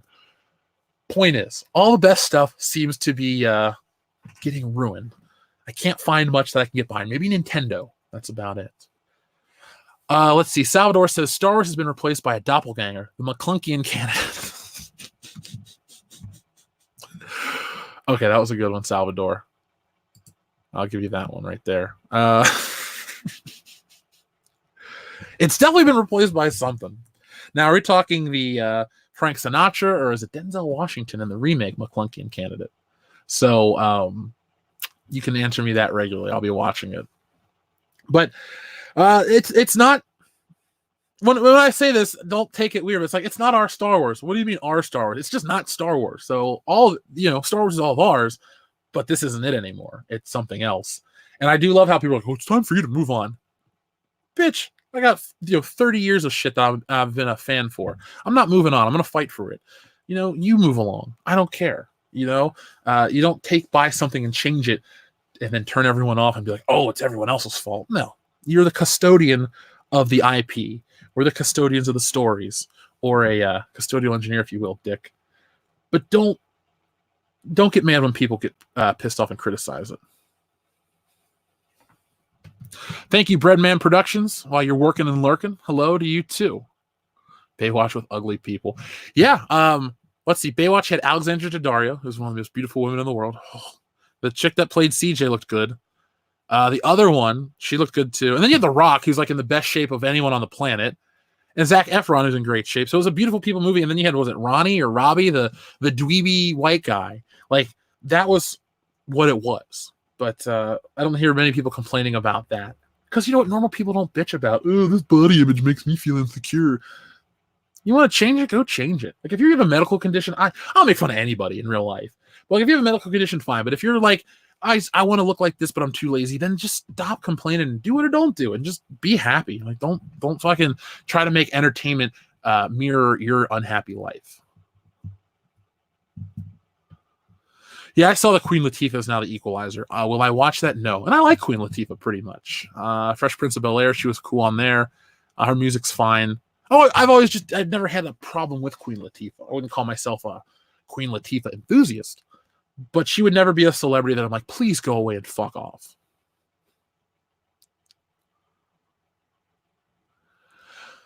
Thank you, E4B6 ban. I appreciate that compliment. Yeah, Mr. Dystopian, I hate that brushing aside of Star Wars. It's a space wizard movie for kids. It's really not, though. You can just throw out instantly trade federations, embargoes, and tariffs. That's like high grade social studies at the least. So that's what episode 1's about. But it's the bigger myth. It's the story of all of us, just in a different science fiction space fantasy package. Everyone has a desire to go out and to achieve their destiny, and it's not easy. Even here where I am now at this channel, I'm very happy and lucky. It wasn't like sunshine and rainbows getting here. It was time and effort, and it happened, and I'm thankful. Luke Skywalker went through the same thing. He lost his hand. He lost his mentor. He lost his friend for a while.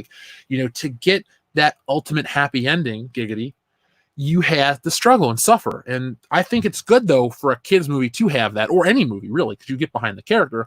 But instead of making the next generation think that they're going to just get it because they want it and it's going to be handed to them, excuse me. That's not even a next generation thing. I know people that are my age that have that mentality. And if you get out there and you hustle, you can make anything happen. There's a lot of dudes and ladies, no disrespect to you ladies in the chat, that really have that mentality. I know quite a few people. I could actually name them here in the chat, which I won't. But to get what you want, you got to hustle and make it happen. Luke hustled and made it happen. That's just a simplification. It goes back to the Baywatch thing on the body image. You want to look like that? Just go make it happen. You can make the time. So Disney Star Wars does not give that realistic interpretation of a hero's struggle, a hero's journey. Ray, do you want to be a Jedi? Do you know what a Jedi is? Who's taught you about the Jedi? Blah, blah, blah. It's like, I put my arm out and I have the Force. I achieved this. I did that. I bypassed the flux capacitor even. I bypassed the compressor, whatever you did. It's like, great. Oh God, let me Ray-splain it to you. That's something I want to get trending here on the channel. Ray-splaining. How did she do it? She Ray-splained her way out of the plot. So Anakin Skywalker did shit. So yeah, it's funny. You can criticize the sequel trilogy. You can criticize the prequel trilogy till the cows come home, but it doesn't have the same the inherent problems that the new Disney stuff does. It's not there anymore. It's just not there anymore. Yeah, Iffy 350, you're right. Let's see. SW says it's about teaching kids how to be strong in the face of reality. They're teaching girls that they can succeed by just being girls foolish. It's anything, you're setting up this next generation. Like, you can't look at. I'm a firm believer you got to carry your own weight. I personally in my own life, I'm not expecting somebody to just come and take me away and take all my problems and make them magically disappear. It's like, I don't like something, you got to work for it and got to get through it and make it go away. You want more of this, you want more of that, bust your ass, make it happen. Not saying you got to work yourself sick or work yourself into depression or anything like that, but there's a happy medium where you can, you can have your Battle of Endor moment where you sit around and the good theme plays, not yub nub, and we all are happy. But if Rey is a clone, I'll puke.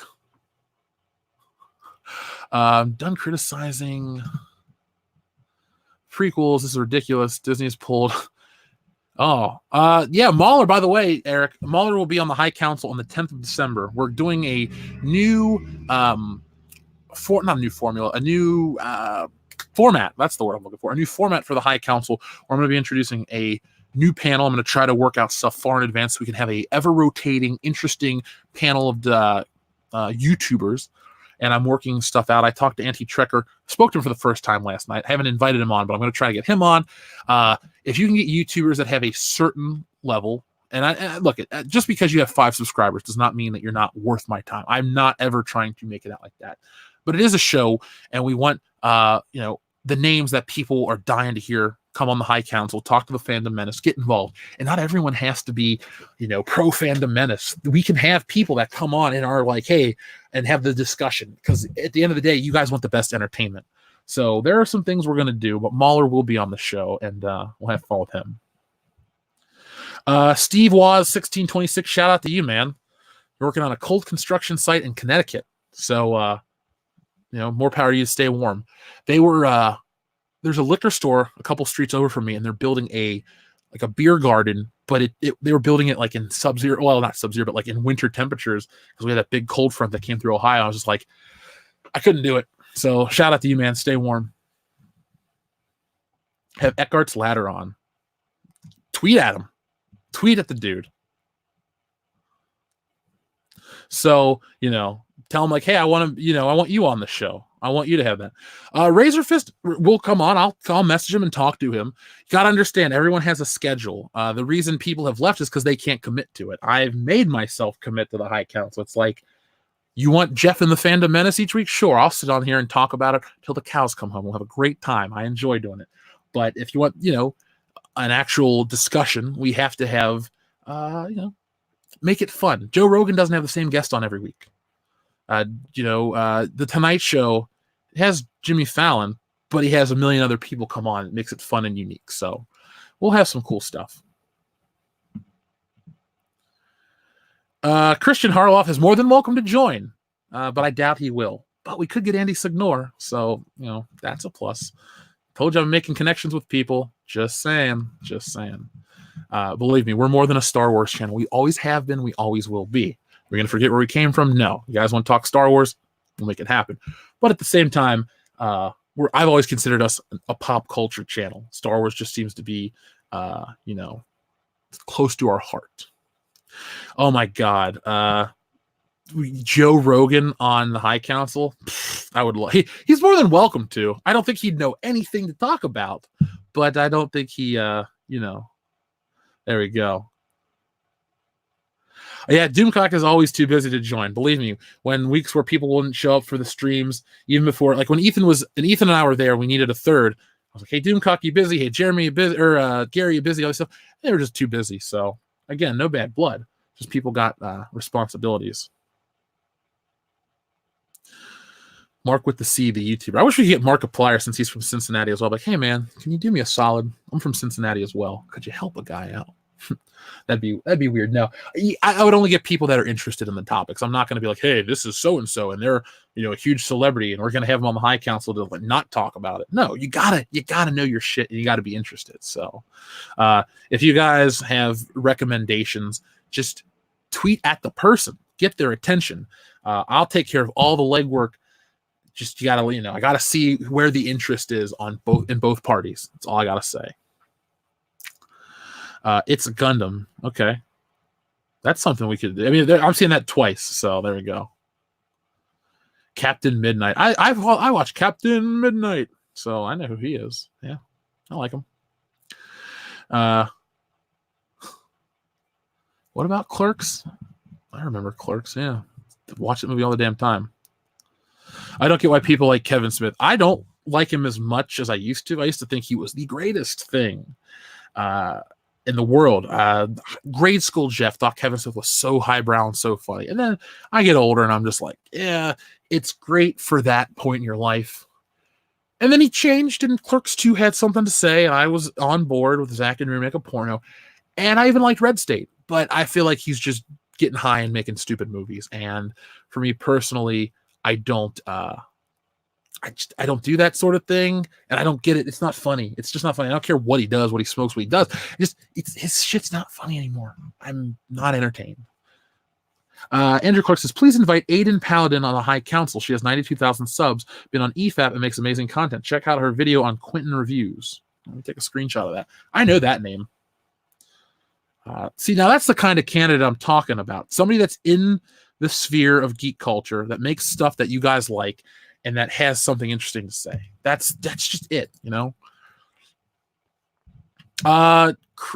Grim Carnage, those guys have already been, worked on. So there you go. So yeah, SC Reviews and John Talks, they would be a certain tier person we want to have on. So yeah, believe me, it's a Fandom Menace show. It's not going to turn into something else. Kevin Smith is a shill. Remember, we made a Kevin Smith shill video years ago. You're not teaching me anything about Kevin Smith nowadays. Go back and watch our video. It's there. Did it pass 100,000 views? I don't know. It was kind of a big deal at the time. Mundane Matt accused us of giving Kevin Smith his heart attack because of our video. So,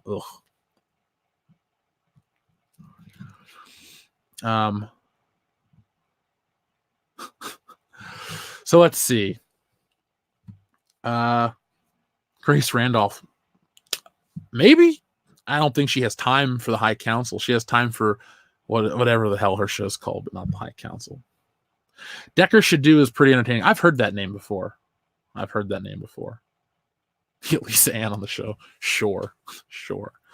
That sounds fun. Yes, I do remember that Kevin Smith was on in the Daredevil movie. I own it on Blu-ray. I saw Daredevil in theaters.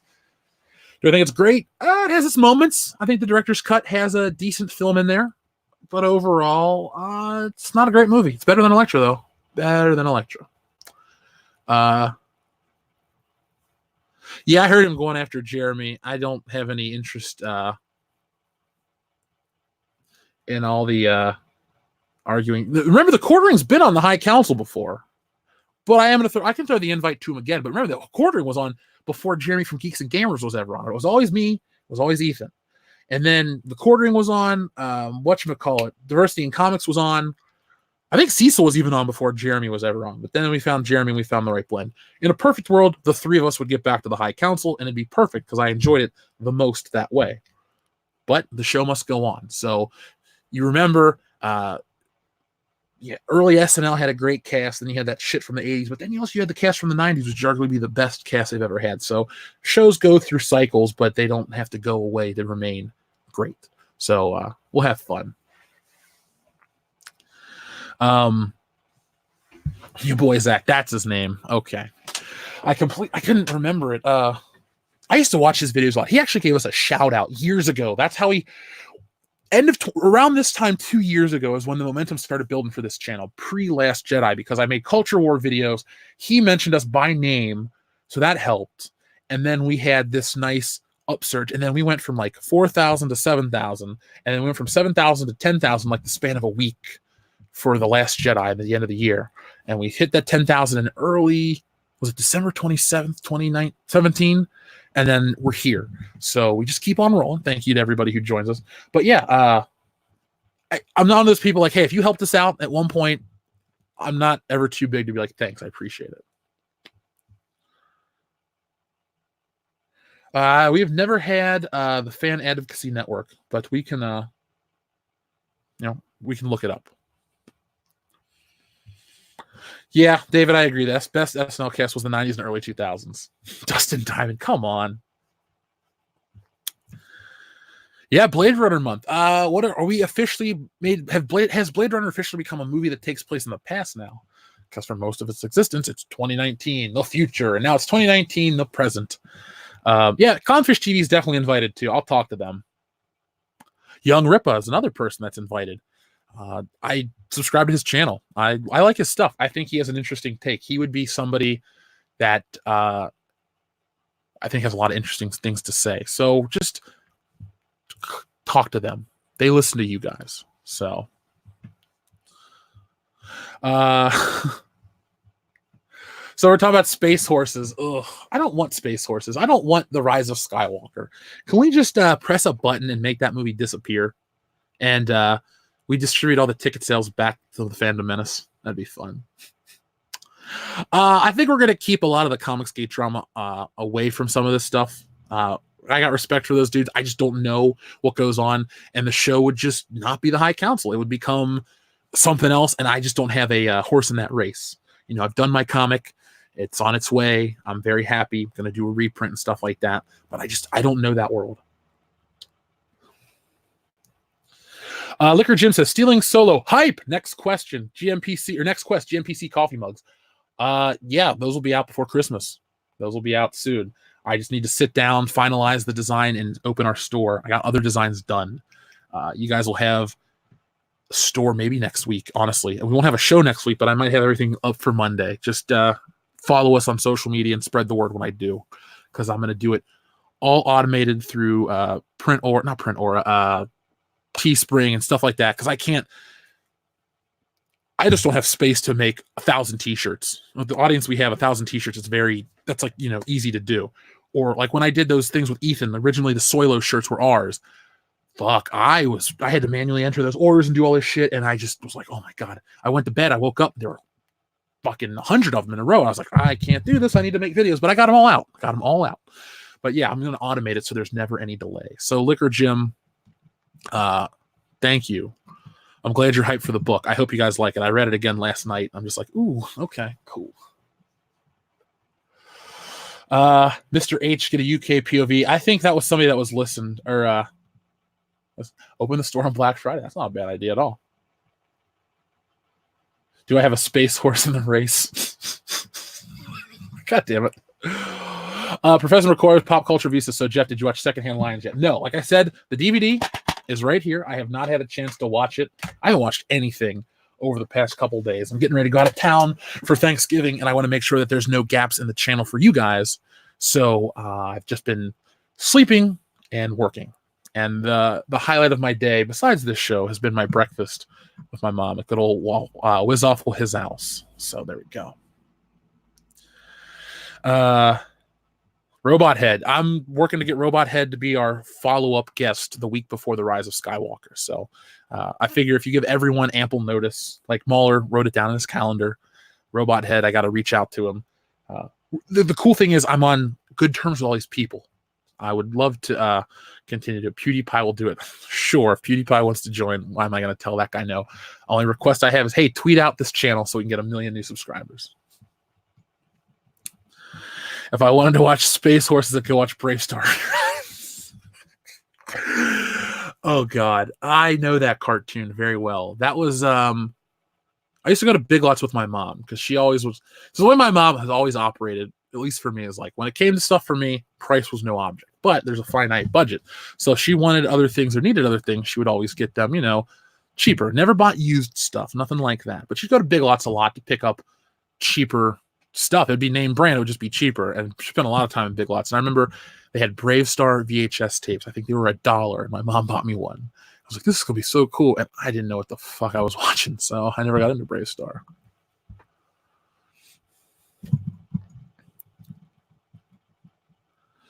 Let's see.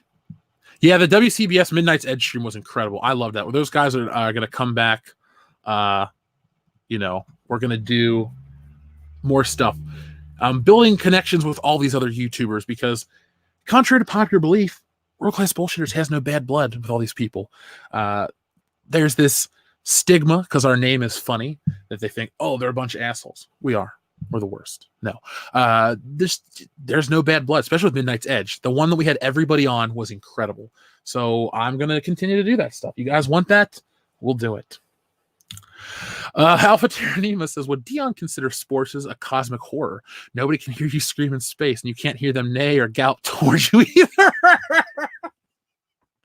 I got to take a screenshot. Let me send that to Dion right now. We'll see if he responds. Okay, hold on. Alpha Terranema. I'm going to send this to Dion and the guys right now, and let's see what their reaction is. I think I'll just go, oh, fuck you. There we go. At Dion Green. All right, so we're gonna wait for Dion's response. Hey, Midnight Edge After Dark, what's up? That was fun being on last night with you, man. I had a great time. What's Dion's opinion on BoJack Horseman? I think he hates it. I know we've never watched it together because I don't really like BoJack Horseman. I watched the first season and then I was like, not for me. So yeah, I'm seeing a lot of comments. Look, you guys can just email us requests for the High Council, worldclassbs@mail.com. It'd be a lot easier because that way it has a final place. It's like, boom, High Council requests. We'll keep all those emails, and maybe one day Kendo and I will sit down, we'll work out panels, and we'll try to get everyone to sign up for a day. That'd be fun. So we'll have a great time with that. Dune versus RoboCop. I'm going to go RoboCop. I don't really like Dune. So, sorry. I tried watching it years ago, and it just wasn't for me. There's something about Dune that just doesn't click. And maybe the remake or the readaptation from Blade Runner 2049 guy, what's his name? Well, I can't think of it off the top of my head. Denis Villeneuve, that's right, that's his name. Maybe that'll change my take on, not Blade Runner. Maybe that'll change my take on whatchamacallit, Dune. Until then, I don't know. But I'm not. I'm RoboCop all the way, man. Oscar-nominated a-hole. I like that guy. Isn't he one of our listeners? Oh, there he is, right there. I was like, I read the comment. And I was like, wait, that's from him. He is a cool guy.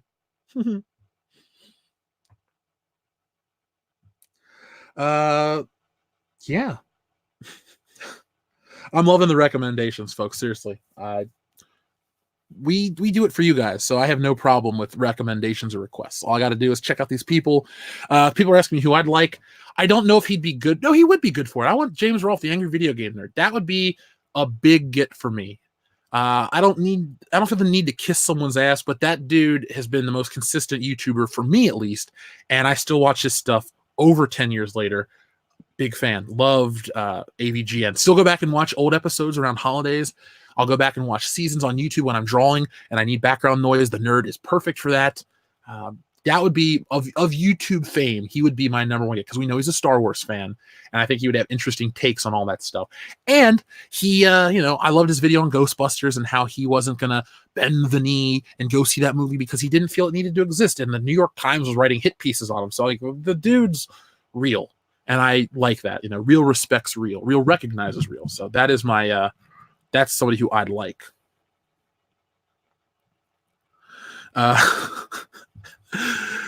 Yeah, you did get me Oscar nominated, a-hole. Dion is B.A. Baracus with horses instead of flying. That's true. I don't know if Dion has any jewelry, though. So, just one moment.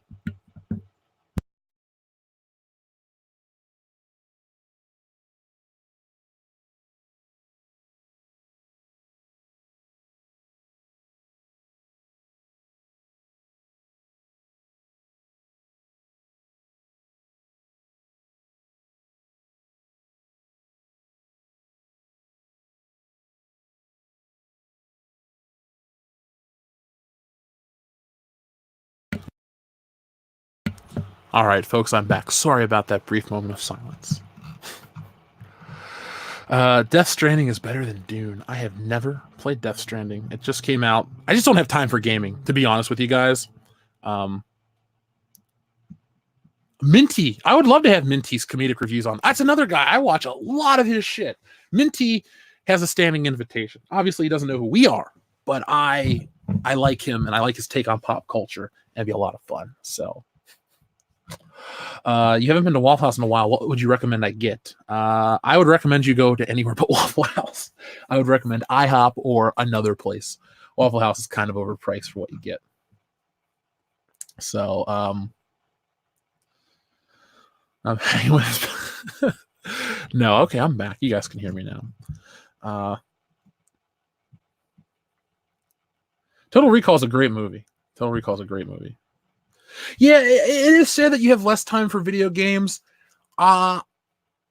It's weird too. Like, I've gone back to play older stuff more than embrace newer stuff. Not because I don't like newer stuff. I just, I didn't get the wrestling game this year, so I bought the version from 2006 and 7, and I got a PS2 hooked up with an HD adapter, and I'm playing that. I'm playing Switch games, like I'm playing just Tetris or Super Mario World on the Super Nintendo store. Like, I'm playing stuff every once in a while. It's just older. I don't have time to sink 100 hours into a game. It's honestly, at this point, it's YouTube or gaming, and I've tried to blend them together, but that just didn't work, and that's fine. So YouTube has been, honestly, YouTube's a lot more fun. I like to write, I like to perform the videos, I like to edit, I like to make the title cards. I just take more pride in that than game itself. So, and I have Super Mario Odyssey, which I thought was fantastic. I just haven't put too much time into it because it's like, yo, there we go. Do we have a Discord or Reddit? We avoided the Discord because of a lot of drama that went on. We might do a forum, do more stuff in 2020. Right now we're big on Facebook. We have a really great audience. Salvador's there, he knows. Darth Tico's there, he knows. And that's one of the best ways to reach out to the guys and myself. Honestly, though, because there are some restrictions on Facebook that protect certain things. Because I don't want any posting drama for like content that somebody could upload to a Discord that would bring controversy to us. It's kind of easy to figure out what I'm talking about. So I want to avoid those kind of issues. I will bend over backwards to try to get in contact with everybody a certain way, but there's got to be certain safeguards. And, Discord, I don't think necessarily offers that. So that's kind of why we don't have it. Have Appabend on. I know that guy. I'm a subscriber. Let's see. Mortal Kombat on the SNES had no blood. That's true, but Mortal Kombat 2 had all of it. And Mortal Kombat 2 is the best one, hands down. If you can get the arcade port, like the PS2 version on the Midway Arcade Classics is my favorite version of Mortal Kombat 2. It's got the music that kicks ass, great fatalities, blood, everything. And it's before 3 with the Ultra combos are from Killer Instinct, but like the running combos. I hate that about Mortal Kombat. Yeah, Liquor Jim, that's why I'm not doing a Discord. I love doing the channel. I'm not going to put our name on something that's going to have that kind of drama and controversy. American Myth says, Jeff, I love your work. Can you talk about the creative process you go through when you realized WCBS was a success? Okay, thank you for the compliment. So remember back in 2015, the show started as a podcast, and all of our episodes are still available here on YouTube. One way or another, you can find them if you search them out. Obviously, it takes time to figure out what you're going to do, how you're going to do it. Luckily, I've always had, with the podcast itself, I've always had guys like Dion. Dion's been there since episode 1. Dion is the longest lasting member besides myself. So, I'm thankful that I've always had a good crew to surround me. Sometimes, though, you have to, cut the weight. When we had like 8 guys and 6 guys, it was just a mess and people couldn't talk and it never was interesting. 2017 is really when we kind of found our groove. We got Kendo involved, and I give Kendo all the credit in the world. Like, he was a fan like you guys, big on Patreon, big on this, big on that, and then like he cashed in his chip to come on the show, and he was prepared. He took notes. He's like, hey man, so back when we had a wrestling show, he's like, if I invited him back on, and I was like, great, and we stayed in contact with him. We became Facebook friends, got to know the dude, and we moved forward. So the podcast, once the 4 of us got together, the process for the show itself is just be topical, be fun, be engaging. That's that.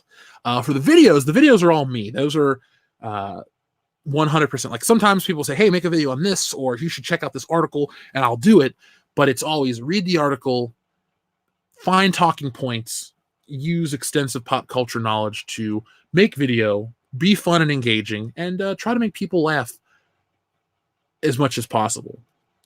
I'm all about just being entertaining. I try not to ever be a chore to watch. Sometimes we have to talk about stuff that's a little long, boring at times, like that Netflix button video. I just thought that was an important topic to cover. It's not the hottest issue or a hottest thing we've ever put on our channel, but because of, it has an interesting discussion around it. So that's kind of why I made it.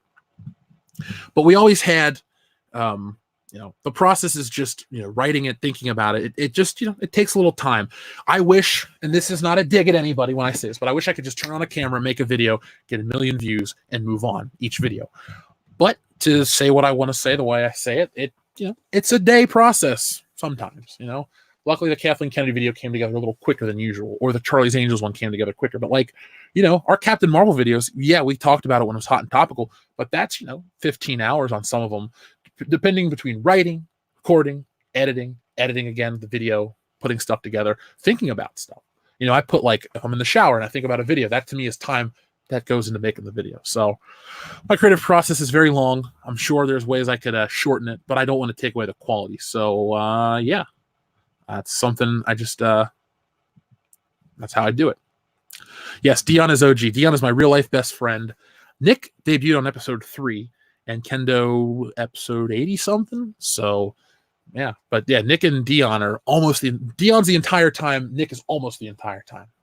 Because I met Nick a year earlier. We were working at a horror convention. He was selling contacts. I was selling art prints. And we worked next to each other. We hit it off and we're now lifelong friends. So yeah, those dudes, the 4 of us on the show on the Icon, we are real life buddies. That's another trick. You can have podcasts with people that are successful, but I think people can pick up when there's a real camaraderie between the guys on the show. Klaus Stork, thank you very much. He says, it's a pretty good game, but Donkey Kong is better. Thank you for that Billy Madison reference. I almost said Happy Gilmore. It's Billy Madison. God, that's a good movie. Shampoo is better. When you were if somebody says Donkey Kong's a better game, clearly Billy's talking about classic Donkey Kong, but Donkey Kong Country, that is the best Donkey Kong game. I absolutely love it. Big fan. Let's see. Matt Hayes, hashtag Comic Invictus, says, hi, Council and Comicsgate are the best fans. Hail Fandom Menace, hail War Campaign, keep up the great work, world-class bullshitters. Well, thank you very much, Matt Hayes, hashtag Comic Invictus. I appreciate the compliment. We do have great fans. If you guys could hear what I say about you off air, I think you'd be just as happy as the stuff I say on air, because I'm really just grateful the way we get to do stuff. I'm not like Krusty the Clown where I'm sitting back behind the scenes smoking a cigar going, ugh, complaining. No, I get off these shows. I'm on to the next thing. I love it. It's fun. I think a lot of people can pick up on the fun I'm having when I make this stuff. So thank you very much. I, too, am worried about the wokeness of the MCU because I love Marvel. I have so much fun. It's a social gathering for me. Nothing makes me happier than going to see the big Marvel movie with a group of people, being invested, having a great time. Like, the best theater-going experience I ever had is still the first Avengers. I would love to go back and just feel that again. Or, just feel that again for another movie. But it was weird. It was like, it was the perfect storm. I knew a couple people in the audience. We were all there for the whole 5-movie marathon. And we all came out and we all acknowledged, the world was slightly different because that movie was great. The course had changed for comic book films, and we were all on board. And the next 7 years have been really awesome. Captain Marvel, not so much, but everything else, yes. So, now, B-Dad, I don't like Donkey Kong 64. I got that game to get the expansion pack in 1999, 20 years ago. God, where'd my life go? Actually, I can't complain. If I ever make jokes like, oh, where'd my life go? I had a pretty good life. My 20s were kind of shit, but my 20s were a building block to get here. And then, I'll use my 30s to get to the next level, and then I'm quitting. I'm retiring at 40. So you have 9 more years of me. So just make them last. Now, honestly, if this is the way things go moving forward, I'm still going to keep doing this. I like it. Always wanted to have a talk show. So maybe down the road we can evolve into that. I always wanted a talk show, like a famous celebrity talk show where they just come on to hang out. No promoting your movie. You can, but it's like, hey, Zac Efron wants to come on and talk about whatever. Okay, fine. Or, we dig up who's a celebrity that hasn't been doing much lately. Like Rick Moranis decides to make a public appearance and talk about shit. Like, I would love to have a show like that. That to me would be like my ultimate endgame goal. Yeah, I hated the expansion pack as well, but I didn't even need it for most games. I didn't.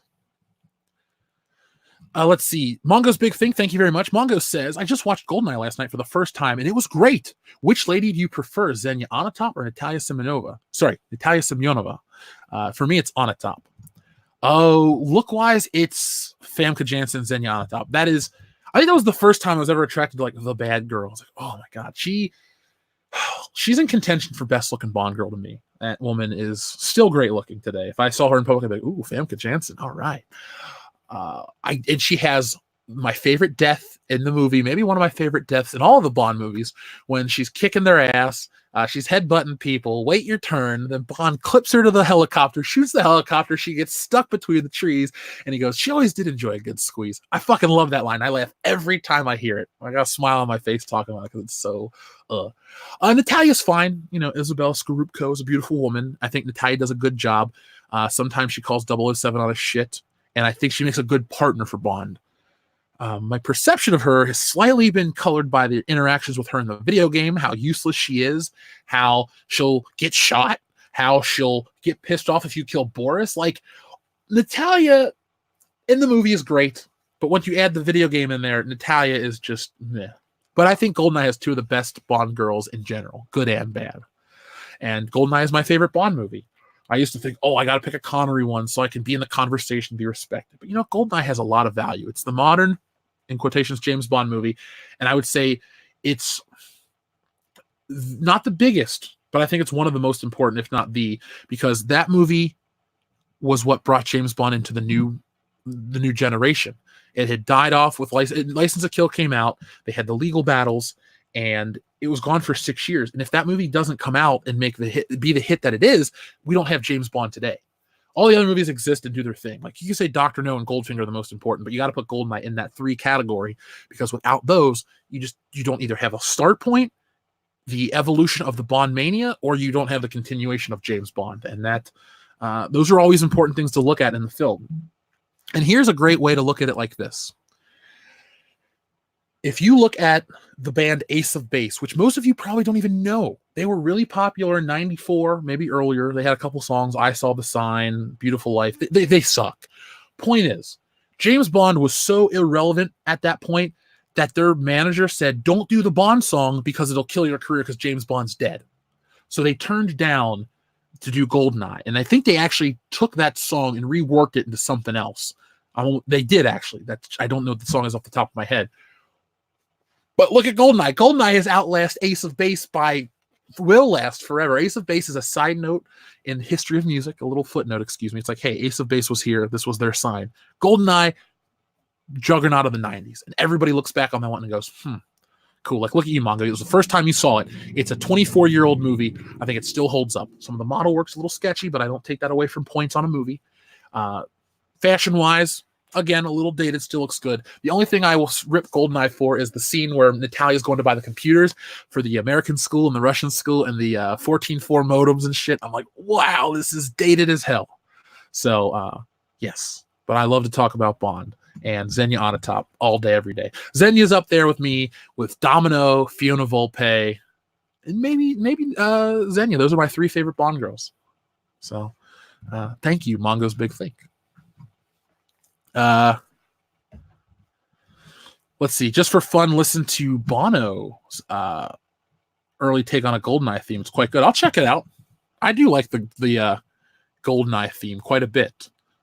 The movie music's a little weird, but I still like it, with the exception of that song that plays The Next Girl and all that shit. So, let's see. We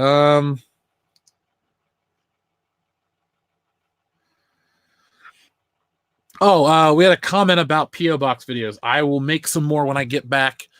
I filmed so much shit. I got it all stacked up here, but I just haven't had time to edit it together. I think what I'll do is I'll start doing some live streams. You guys want Good Morning Pop Culture? I'll try to put more P.O. Box stuff on Good Morning Pop Culture to like double up, because, whatever. And I'll be changing the P.O. Box next year. It'll be a different address, but I'll still have one. So thank you guys. Oh, Girthy Gamer SD, yes, she does. Plenty of Tool does have the best. She's got plenty, if you know what I mean. I'm a big fan. Yeah, her killing people with her thighs was awesome. What was it? Commander Chuck Farrell. Xenia, I can't breathe. Oh, and he just fucking his face when Bond opens up the closet and he falls out and he looks up at him. I'm just like, dude, this is great. Oh man. Yeah, AJ Journeyman. I think of that too. The Who Strangling the Cat. And I mean, that was what's her face? Minnie Driver. That movie has a great cast. Robbie Coltrane, Minnie Driver, our buddy, I want to call him Trevelyan, but it's Sean Bean or Scene Bean as they call him on the Oliver Harper channel. Yeah, I mean, you just from top to bottom. And that here's the thing too. GoldenEye talks about the misogyny, the sexism of James Bond, but doesn't change the character. They acknowledge he's different. He's a man out of his time, and he doesn't change. And they need him, and he's what the world needs at that point. And I love that. I mean, people complain about you're a sexist, misogynist dinosaur, a relic of the Cold War. And I don't have any compunction about sending a man out to die. But then M's like, come back alive. And it's like she acknowledges what he is, but they need him and they respect him. To me, Daniel Craig Bond, it's like he went through HR courses on how to be more affectionate and caring and normal and, keeping your space. James Bond's a womanizer. He should always be a womanizer. That's the character. He's a violent, alcoholic womanizer who is not that happy, and he takes pride in his job and the excursions he gets on said jobs. We don't need to make him more self-aware or socially conscious or relevant in this era. American Myth, thank you very much. He says, Jeff, I saw a Nicolas Cage movie recently called Primal with Famke Janssen. I barely recognized her. Plastic surgery in 2017. What a shame. I did not know she had plastic surgery in 2017. American Myth. Let me look her up real quick. Let's see. Famke Janssen. She's a Dutch actress. Oh, wait. Is this... Let's see, 2017. I'm not gonna show this. I'm just looking up on my phone. Yeah, not. I would. It looks like her, but that's disappointing. Hey, she made her own decisions. Good for her, but she was beautiful the way she was. So, 007 is an alcoholic. Damn right, he's an alcoholic. I do love Sean Bean as well. He was great. He was almost James Bond. I think he was like their second choice, and they went Pierce Brosnan, which I like. What do I think about an Old Republic series on Disney Plus? If it has the same quality as The Mandalorian, sure. Le Chiffre needs to take Craig's balls. The current Bond writers will finish the job that he tried to do. That's a great comment, Dookie12. He did. I met Mads Mikkelsen in person once. That was creepy. Like I'm a tall, giant guy. Mads Mikkelsen's creepily tall and just looks creepy. He was friendly. He smiled at me, but I was like, oh, God, don't fucking cry blood at me. He was one of the few celebrities I was just like, oh. Everyone else is so friendly, though. Well, he was friendly, too. I can't say that. Who do I want to see play the next M? I'm fine with Ralph Fiennes playing M. I actually like him as M quite a bit. Is he my favorite M? No. Bernard Lee, the classic Sean Connery M, because I like that relationship. But I do like Judi Dench's M with Pierce Brosnan, not Daniel Craig. So I just want to make that point.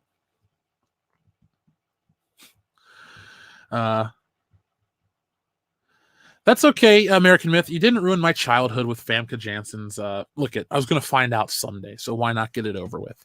But hey, we have many good years with her. See you later, Frozen McNuggets.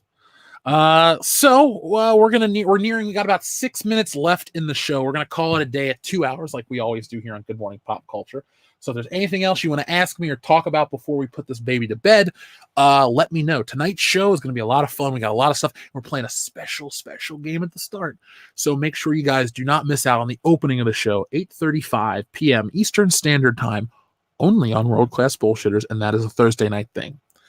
Sometimes, we change up the schedule on videos because of the algorithm and stuff, but the podcast is a constant for 8:30, usually 8:35, just to give us a few minutes leeway because it's, Dion's usually getting back from dinner and Kendo's getting back from work. So it gives us a quick minute to reshape things. But we'll be back tonight, and we're going to have a lot of good times.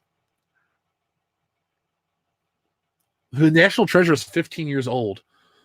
I watched that in high school for the first time. Thank you, Disco Dev. Next week, I can't do one. Maybe the week after, even though I won't be on the High Council. I'll put it like this. If you guys show Mecha Random some love and show up for the High Council when it's on her channel on the 3rd of December, and yeah, she's got a smaller channel, but she's got 50,000 subs still. So, I mean, we were pulling in over 1,000 viewers on the High Council when we were still on the 50,000 mark. So if we could show some love to Mecha Random next week on her stream, 2 weeks on her stream for the High Council, I will give you guys another Good Morning Pop Culture. So there we go. Let's see. How could Disney Plus, HBO Max, etc. beat Netflix for the crown? By pulling all their licensed content off of Netflix, leaving Netflix with nothing but original content. And Netflix doesn't make money. They lose money. I think Netflix is actually the easiest one to beat. Hulu, I think, is going to win. Yeah, Disney Plus, and it's all Disney and stuff. I hate to say that, but Hulu's going to have the most diverse list of a catalog, and you get bored of shit. Dark Horse, I think the WWE Network will always remain strong. Do I like wrestling right now? No, I'm a little pissed off by it. But overall, at the end of the day, I think they will continue to be able to stay consistent because they're back catalog exclusively. Famke Janssen was on House on Haunted Hill. I saw that movie, or no, was that The Haunting? What was the one with Lily Taylor and Owen Wilson? Maybe that was The Haunting. I liked that movie. Amazon Prime wins by far, you think? I like Amazon Prime because I pay for the shipping, the free shipping, and the streaming is free. So I almost forget that I keep that service because I strictly use it for the service of that stuff. So let's see. Salvador says, possibility of P.O. Box GMPC near Christmas again this year. For those of us that work on Christmas and aren't geographically close for family, it was great. All right, Salvador, since you want it to happen, we'll make it happen. Let me write that down right now in my orange notebook. Let's see. GMPC Christmas stream. I'll make that happen because, one, you're a huge contributor to the P.O. Box, and I want to be able to give everybody's time or thing ample time. It would help me out by not having to edit it and put it together. And if it's a Christmas thing that lets people feel connected, of course we'll do that. I'll give you guys an exact date closer we get to it. I'll look at my calendar real quick. So it's obviously going to be on a Thursday. Where's my calendar? I got too many apps on this phone. How about we shoot for the 12th or the 13th of December? That will be either a Thursday or a Friday, depending on what my schedule's like. And the following week, all the guys will be in town for Star Wars. The following week is Christmas, and I'm going to Michigan after that, and then I move. So, yes, we'll make it the 12th or the 13th. That seems like a cool date for me. If you guys, hey, what's up, Superfan Adam Shahan? If you guys are cool with that, just let me know, because I'd love to do that. Let's see. AEW is kicking WWE's ass right now. I haven't watched much of AEW, but I had a great time. So let's see. I'm getting married on December 13th. Well, congratulations, Oscar-nominated a-hole from all of us here on the channel. We'll send you a free sticker. Dr. Sleep was meh. That's disappointing. I wanted to see it. The trailer looked cool, and I like The Shining. I just haven't had a chance. I haven't even had a chance to go see Zombieland 2, and I wanted to see Zombieland 2. I just haven't had a chance yet. So we said something about reviewing a streaming service or something. I have not, Uncle Remus, I haven't seen that trailer with Harrison Ford yet. I might have to take a time and watch that today. I started watching Lord of Illusion, but maybe I should go back and watch it. So we got a few moments left. So Zombieland 2 was great, says Val Duke. I'll have to check it out. I loved the first one. I got it on Blu-ray, saw it early in theaters. It was awesome. So, folks, when I review the streaming services overly released, well, Boris, I did a video on the streaming wars. It kind of fell on deaf ears, but I can talk about my streaming services that I own. I think I actually do in that video. Check it out. Let me know. Always feel free to ask me questions on live streams about it. Love to give you guys more in-depth analysis. Before we go, I'll tell you, I use Netflix to kind of watch The Twilight Zone every once in a while on The Toys That Made Us. Hulu, I watch King of the Hill. I might put that on after this to edit this and put it up on the streaming. And then Disney Plus is free, so I'm checking out stuff from my childhood. But once I get through it, I'm not going to, once the year's up, I'm not going to keep it. Mandalorian and all the exclusive shows are going to get Blu-ray releases. And if I feel the need to own The Mandalorian, I'll go that route. Amazon will always be kept because of the shipping, not the stripping. And WWE Network I get for free from my friend. So why not? I can watch The Rock wrestle anytime, and I have a good time.